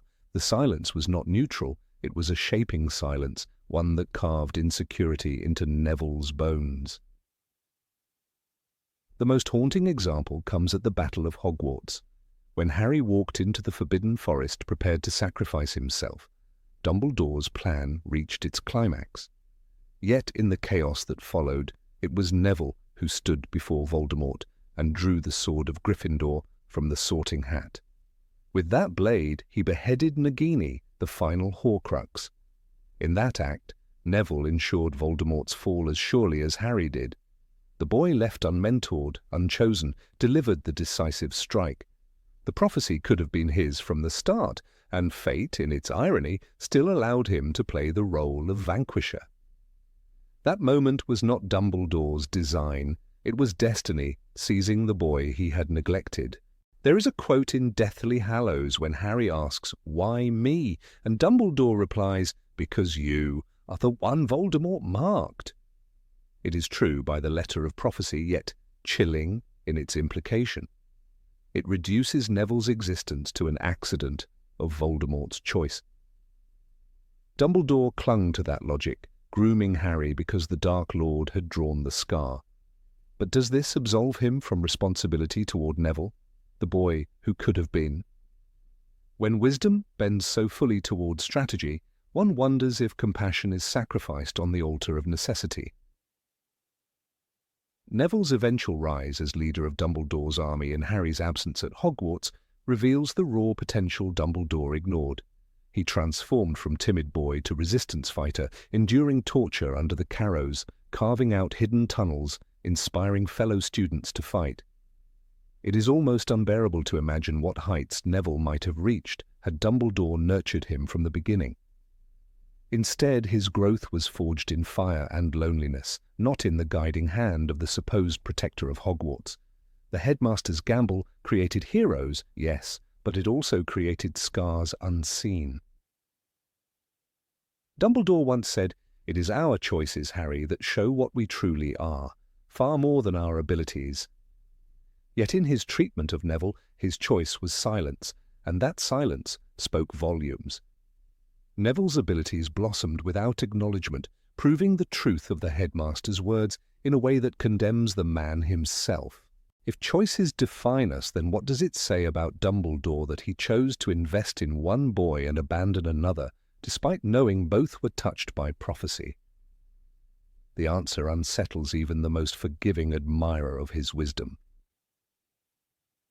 The tragedy of Neville Longbottom is not that he was weak, but that he was never allowed to know his strength until destiny forced him to act. He became the hero despite the absence of guidance, carrying burdens heavier than many realized. In this lies the evidence that Dumbledore, in his obsession with orchestrating the end of Voldemort, allowed one child to be sacrificed on the altar of focus. Harry carried the scar on his forehead, but Neville carried the invisible scar of neglect, a wound cut not by Voldemort's wand, but by Dumbledore's decisions. The story of prophecy, choice, and neglect in the Harry Potter saga is not as simple as good versus evil. It is also about the casualties of strategy, the forgotten possibilities, the heroes made by accident. In Neville's trembling hands, then steady grip upon the sword of Gryffindor, lies the proof that destiny cannot be contained by Dumbledore's plans. It is a reminder that even the boy left in the shadows was capable of shining, not because of the headmaster's wisdom, but in spite of it. And perhaps that is the greatest unspoken truth of all. Number 24, never truly helping Draco Malfoy. Of all the burdens placed on young shoulders during the Second Wizarding War, few were as cruel as the mission that fell to Draco Malfoy.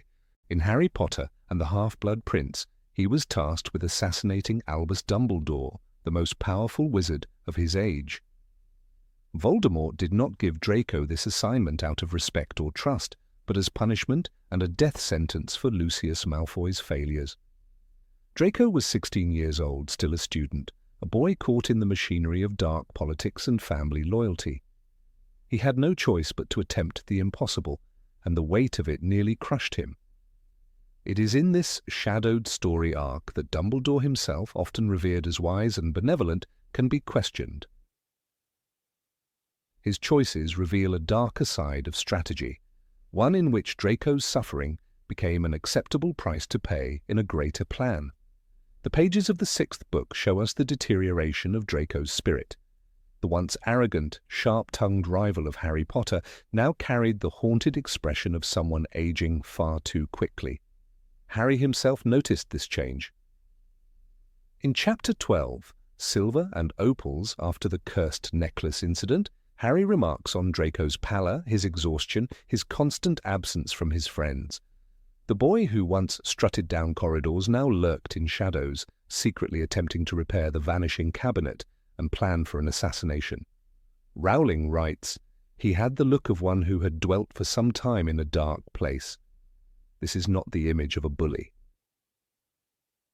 Enjoying his power, but of a child collapsing under unbearable weight, Dumbledore knew he had his spies, his insight, and most importantly, his conversation with Severus Snape that revealed Draco's mission.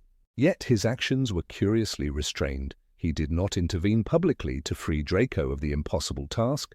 He did not summon Draco into his office to offer protection in the same manner that he extended to Harry time and time again.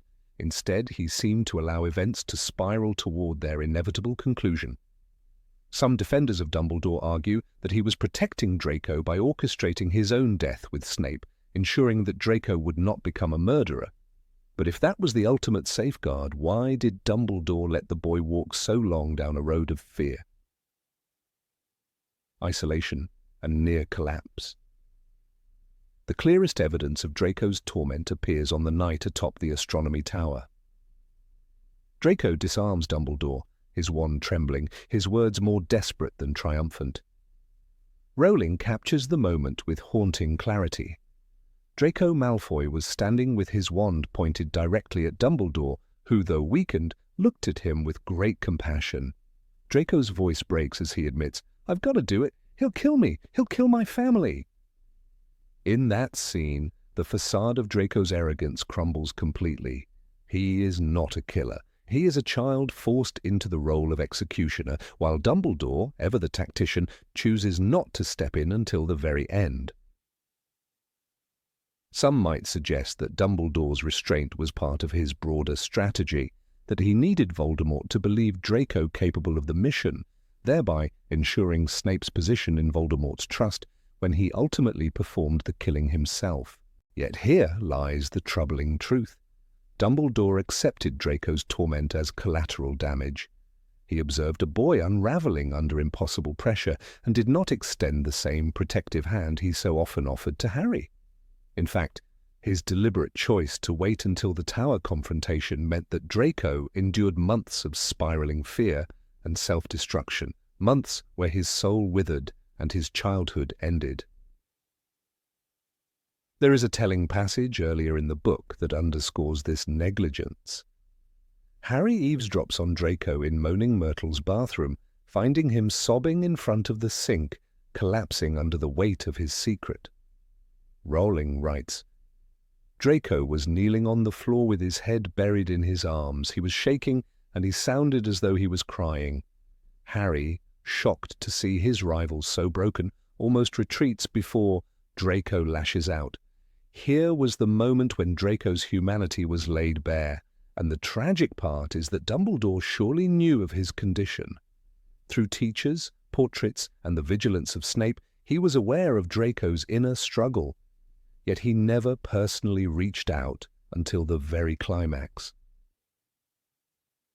In contrast, consider the countless times Dumbledore intervened in Harry's life.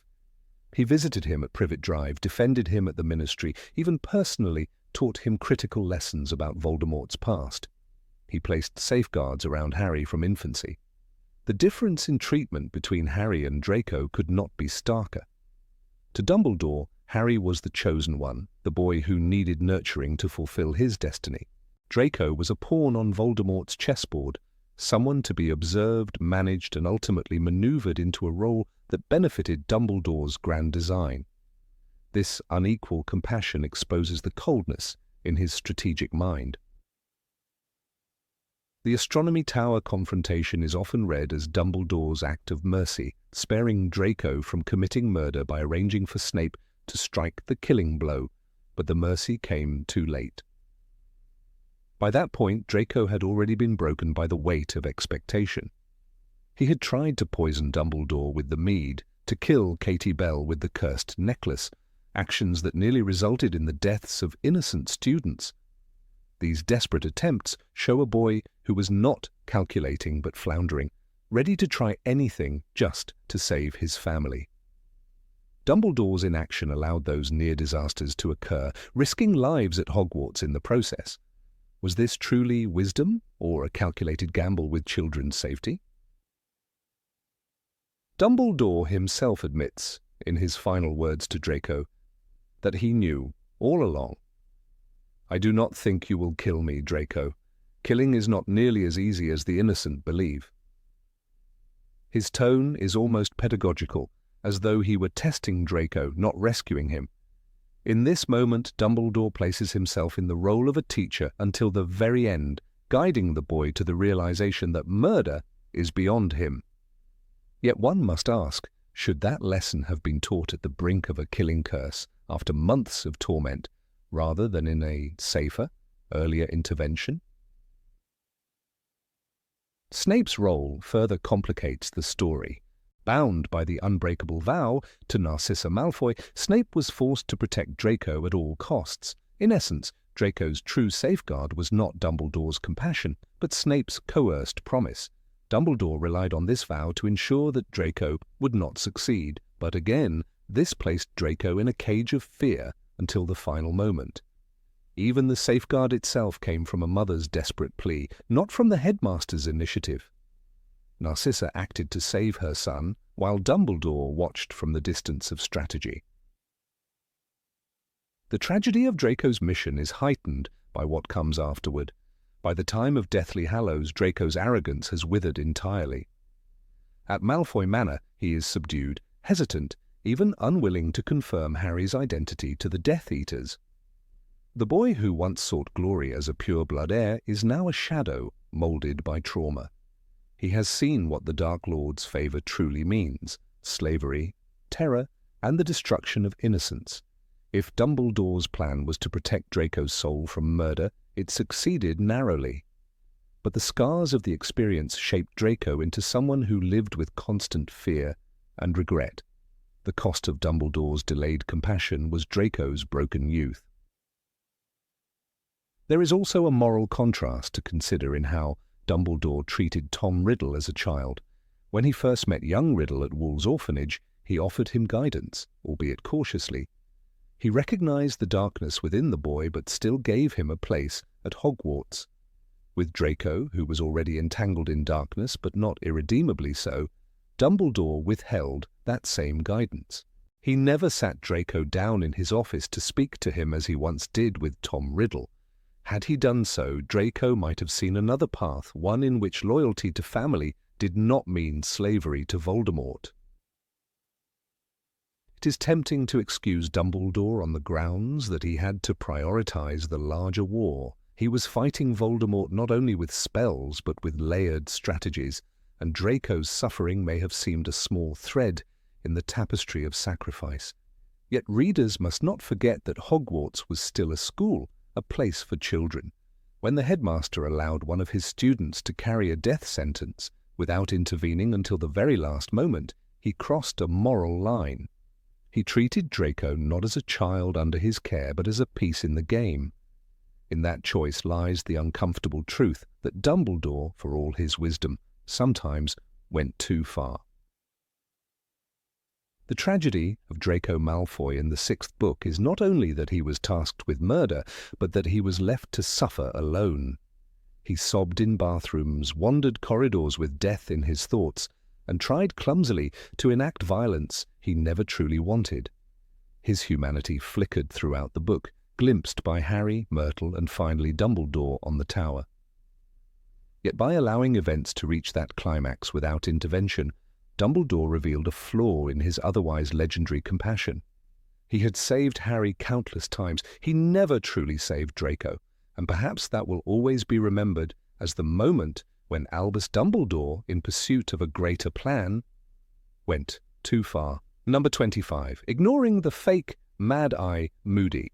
The Triwizard Tournament was meant to be a celebration of magical tradition, a contest that would push young wizards to their limits while uniting schools across Europe in friendship and competition. But at Hogwarts, in Harry Potter's 4th year, it became the stage for one of the greatest deceptions in magical history.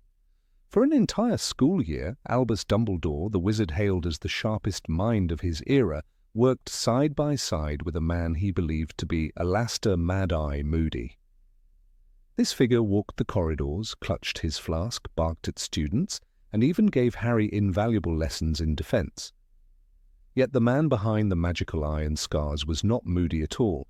It was Barty Crouch Jr., a Death Eater hiding under Polyjuice Potion. That deception raises a chilling question. How could Dumbledore, of all people, have failed to notice? And even more provocatively, was his failure entirely accidental? Throughout Harry Potter and the Goblet of Fire, the false Moody is portrayed with unnerving accuracy. His mannerisms are perfect, his paranoia believable, and his teaching innovative in ways the real Moody might have used.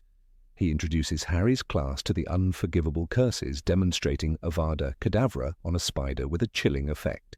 He shows them how the Imperious Curse works by controlling students and then training them to resist it. Moody provides Harry with a level of defense training unmatched by any other professor. But looking closer, the effectiveness of these lessons almost seems too aligned with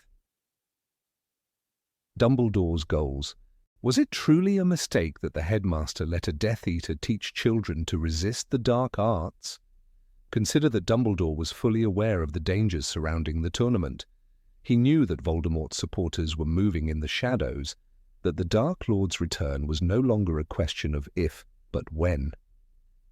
Yet he welcomed Moody, one of the most famously paranoid and suspicious auras, to Hogwarts without hesitation. Moody's eccentric behavior, the flask, the odd moods, the scarred visage, was precisely what people expected of him.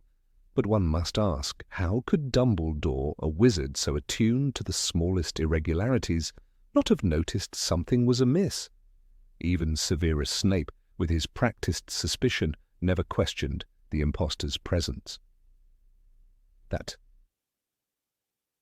silence is as troubling as the act itself. It is crucial to remember that Crouch Jr. was not merely impersonating Moody, he was manipulating the tournament from within, ensuring Harry's victory in every task. He placed Harry's name in the Goblet of Fire under a 4th school. He guided Harry with carefully chosen words and chance interventions. He even provided Harry with critical information for the maze, slipping him advice that seemed harmless at the time. All of this happened under Dumbledore's watch. The headmaster, who prided himself on protecting Harry, effectively allowed the boy to be steered like a pawn toward Voldemort's waiting hands. "It was I who put your name in the Goblet of Fire," the false Moody confesses in the final moments, before the truth unravels. Yet this shocking admission only magnifies the suspicion. Dumbledore had every opportunity to sense the deception, and he did not act. The Polyjuice Potion itself offers an important clue. Its use requires frequent brewing and consuming, and its effects, while powerful, are not perfect. Hermione explained in Chamber of Secrets that the potion's flavor and consistency are unpleasant, and transformations can falter if brewed improperly. Crouch Jr. would have needed constant access to Moody's hair, constant preparation, and frequent doses. The real Moody was imprisoned in his own magical trunk, hidden in plain sight in the impostor's office. Could Dumbledore truly have remained ignorant of such magic occurring under his very nose? Or did he allow it, choosing not to interfere because the situation, however dangerous, served a higher purpose? One striking aspect is how Dumbledore never once questions the teaching methods of this Moody. He supports the lessons, even though they expose students to dark and frightening magic. When the false Moody subjects children to the Cruciatus Curse, Neville Longbottom nearly collapses under the weight of memory, recalling his parents' torture. Yet Dumbledore never intervenes, never censures this approach. Perhaps he trusted Moody's reputation too much, or perhaps he saw in this teaching a brutal necessity, a chance for his students to be prepared for what he knew was coming. The line between negligence and calculation begins to blur. In examining Dumbledore's actions, one cannot ignore his consistent tendency to gamble with lives for what he deemed the greater good. He left Harry with the Dursleys despite knowing the abuse he would suffer. He withheld critical truths about the prophecy until the boy was old enough to face them. He used Severus Snape's guilt as a tool for loyalty, and in this case he allowed a Death Eater to remain in his castle, perhaps even recognizing the usefulness of the charade. Could it be that Dumbledore recognized the impostor but chose to let him play his part, believing Harry would emerge stronger, tested by fire? This possibility, disturbing though it is, fits the pattern of his leadership. The Triwizard tasks themselves further this suspicion. Each challenge placed Harry in mortal danger. Dragons, the Black Lake, the Enchanted Maze. Crouch Jr. manipulated events to ensure Harry succeeded, but one wonders if Dumbledore also allowed the boy to face those perils as part of his shaping. After all, Dumbledore was present at every stage, observing, watching, guiding from a distance. His interventions were minimal, always leaving Harry to fight alone. This was not ignorance, it was method. "We must try not to sink beneath our anguish, Harry, but battle on," Dumbledore says later, after Cedric's death. The words ring with cold clarity. Pain, loss, and danger were tools in his design. Critics might argue that Dumbledore was simply deceived, that no wizard, however wise, could detect such a flawless impersonation. But that excuse falters under scrutiny. Dumbledore was a master legilimens, a reader of truth behind eyes and words. He sensed the presence of Horcruxes, unravelled Voldemort's plots, and manoeuvred armies of allies. Are we truly to believe that he could not detect Barty Crouch Jr. when sharing daily interactions, strategy meetings, and countless hours within the walls of Hogwarts? The man who once said, "It is our choices that show what we truly are far more than our abilities," surely would have noticed choices that did not align with the real Moody's character. His silence suggests something else. Another overlooked detail is how Dumbledore reacts once the truth is revealed.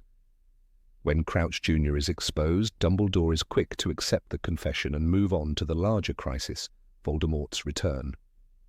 He does not dwell on his own failure to protect his students from a Death Eater's influence. He does not apologize to Moody for the year of captivity and torment. Instead, he folds the revelation neatly into the broader tapestry of war. This reaction reflects a man not shocked but unsurprised, as though the revelation only confirmed what he already suspected.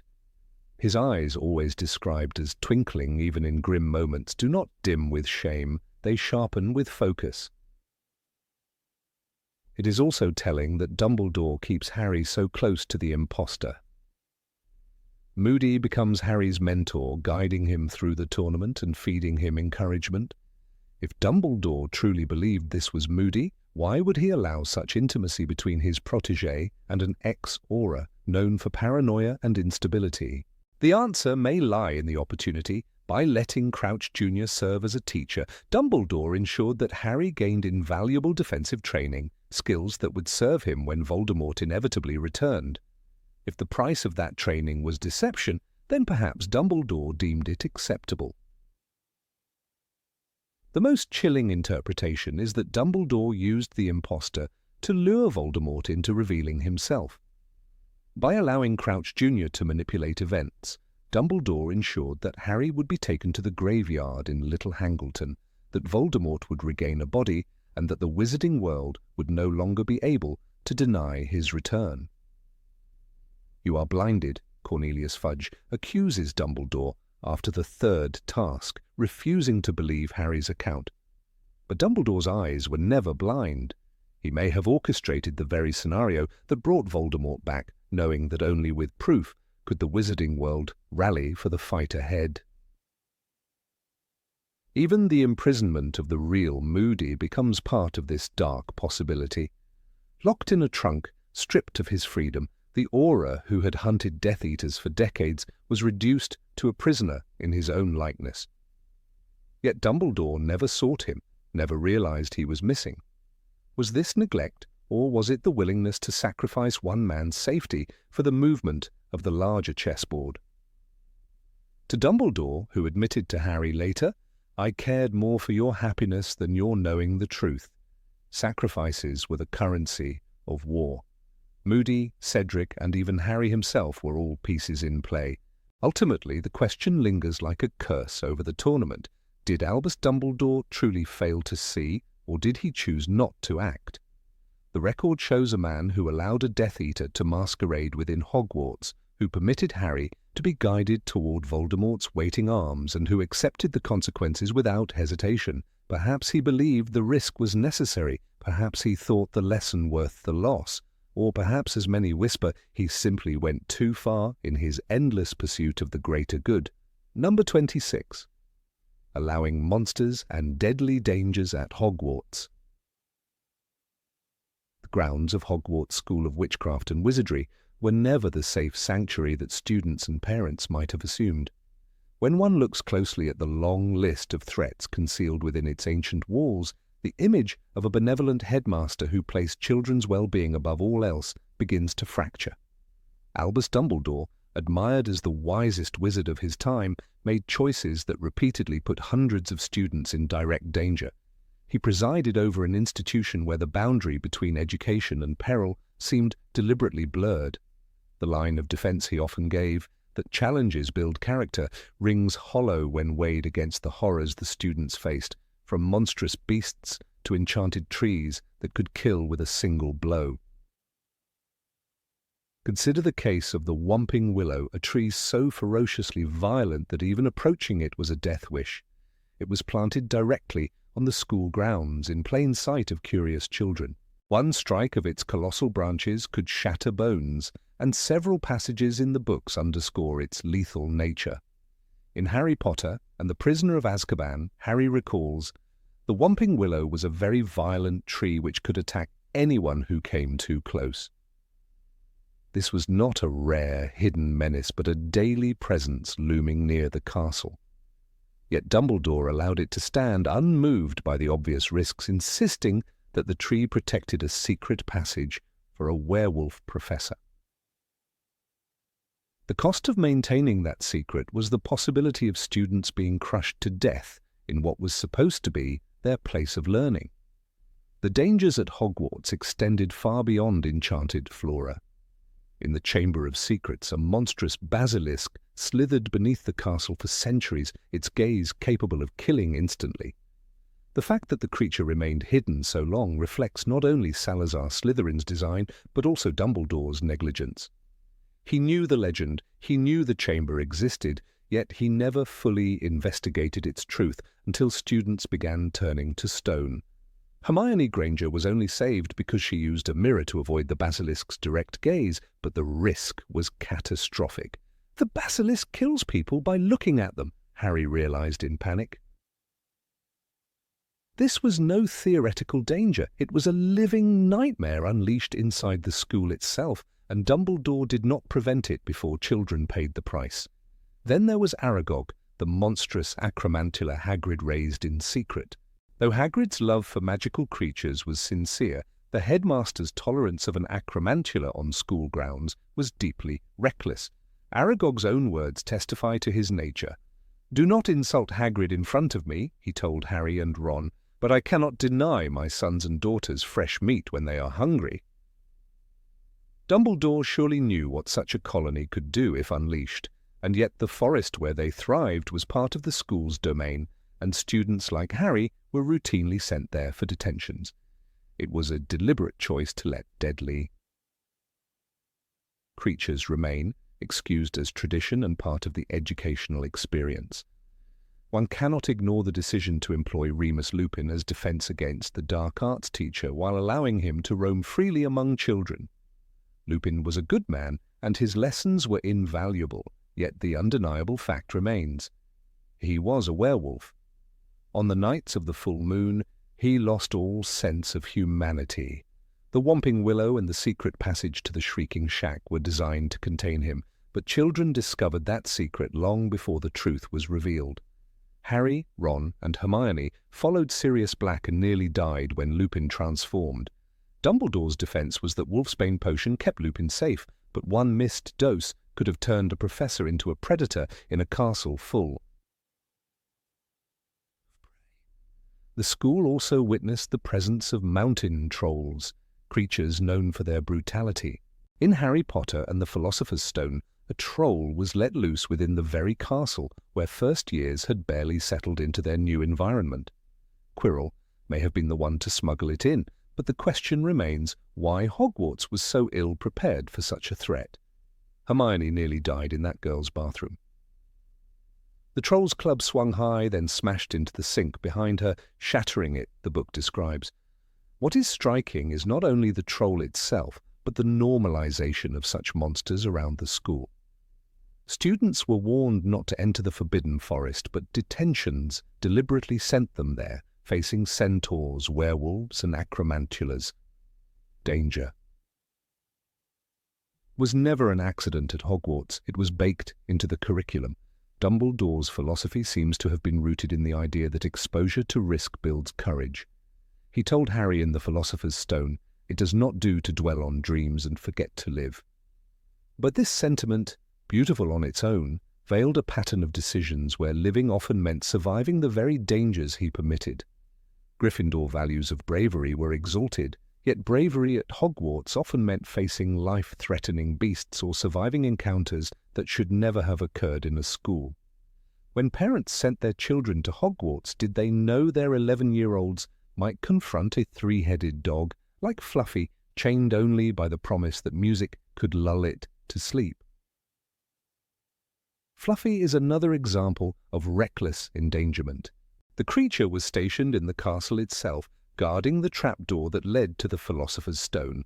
Harry, Ron, and Hermione stumbled upon it by accident, nearly dying in the process. It was standing quite still, all three of its heads crying at once, the book recounts. Any child curious enough to wander the wrong corridor faced instant death. The argument that the dog was guarding something of immense value does not excuse its presence in a school. Dumbledore could have chosen Gringotts or a ministry vault, but instead he opted for Hogwarts, turning children into collateral around a dangerous secret. Even the Forbidden Forest, supposedly out of bounds, was not truly off-limits. It was a forest filled with centaurs, thestrals, and creatures far less forgiving. The rule against entry was violated frequently, not least because teachers themselves sent students there for punishments. Detentions in the forest exposed children like Neville Longbottom, Draco Malfoy, and Harry Potter to dangers that could have ended their lives. In the first book, they encountered a hooded figure drinking unicorn blood, a clear embodiment of Voldemort's parasitic existence. This was not discipline, it was terror disguised as a lesson. Dumbledore's defenders might argue that he trusted in his students' abilities to rise above fear, that he believed they could grow through challenges, but such trust overlooks the fundamental role of an educator to protect children until they are ready for adulthood. The basilisk, the acromantulas, the Whomping Willow, Fluffy, the trolls, all these were threats that even skilled adult wizards would struggle against. When 11-year-olds are placed in situations where a single mistake could cost their lives, the word training becomes indistinguishable from recklessness.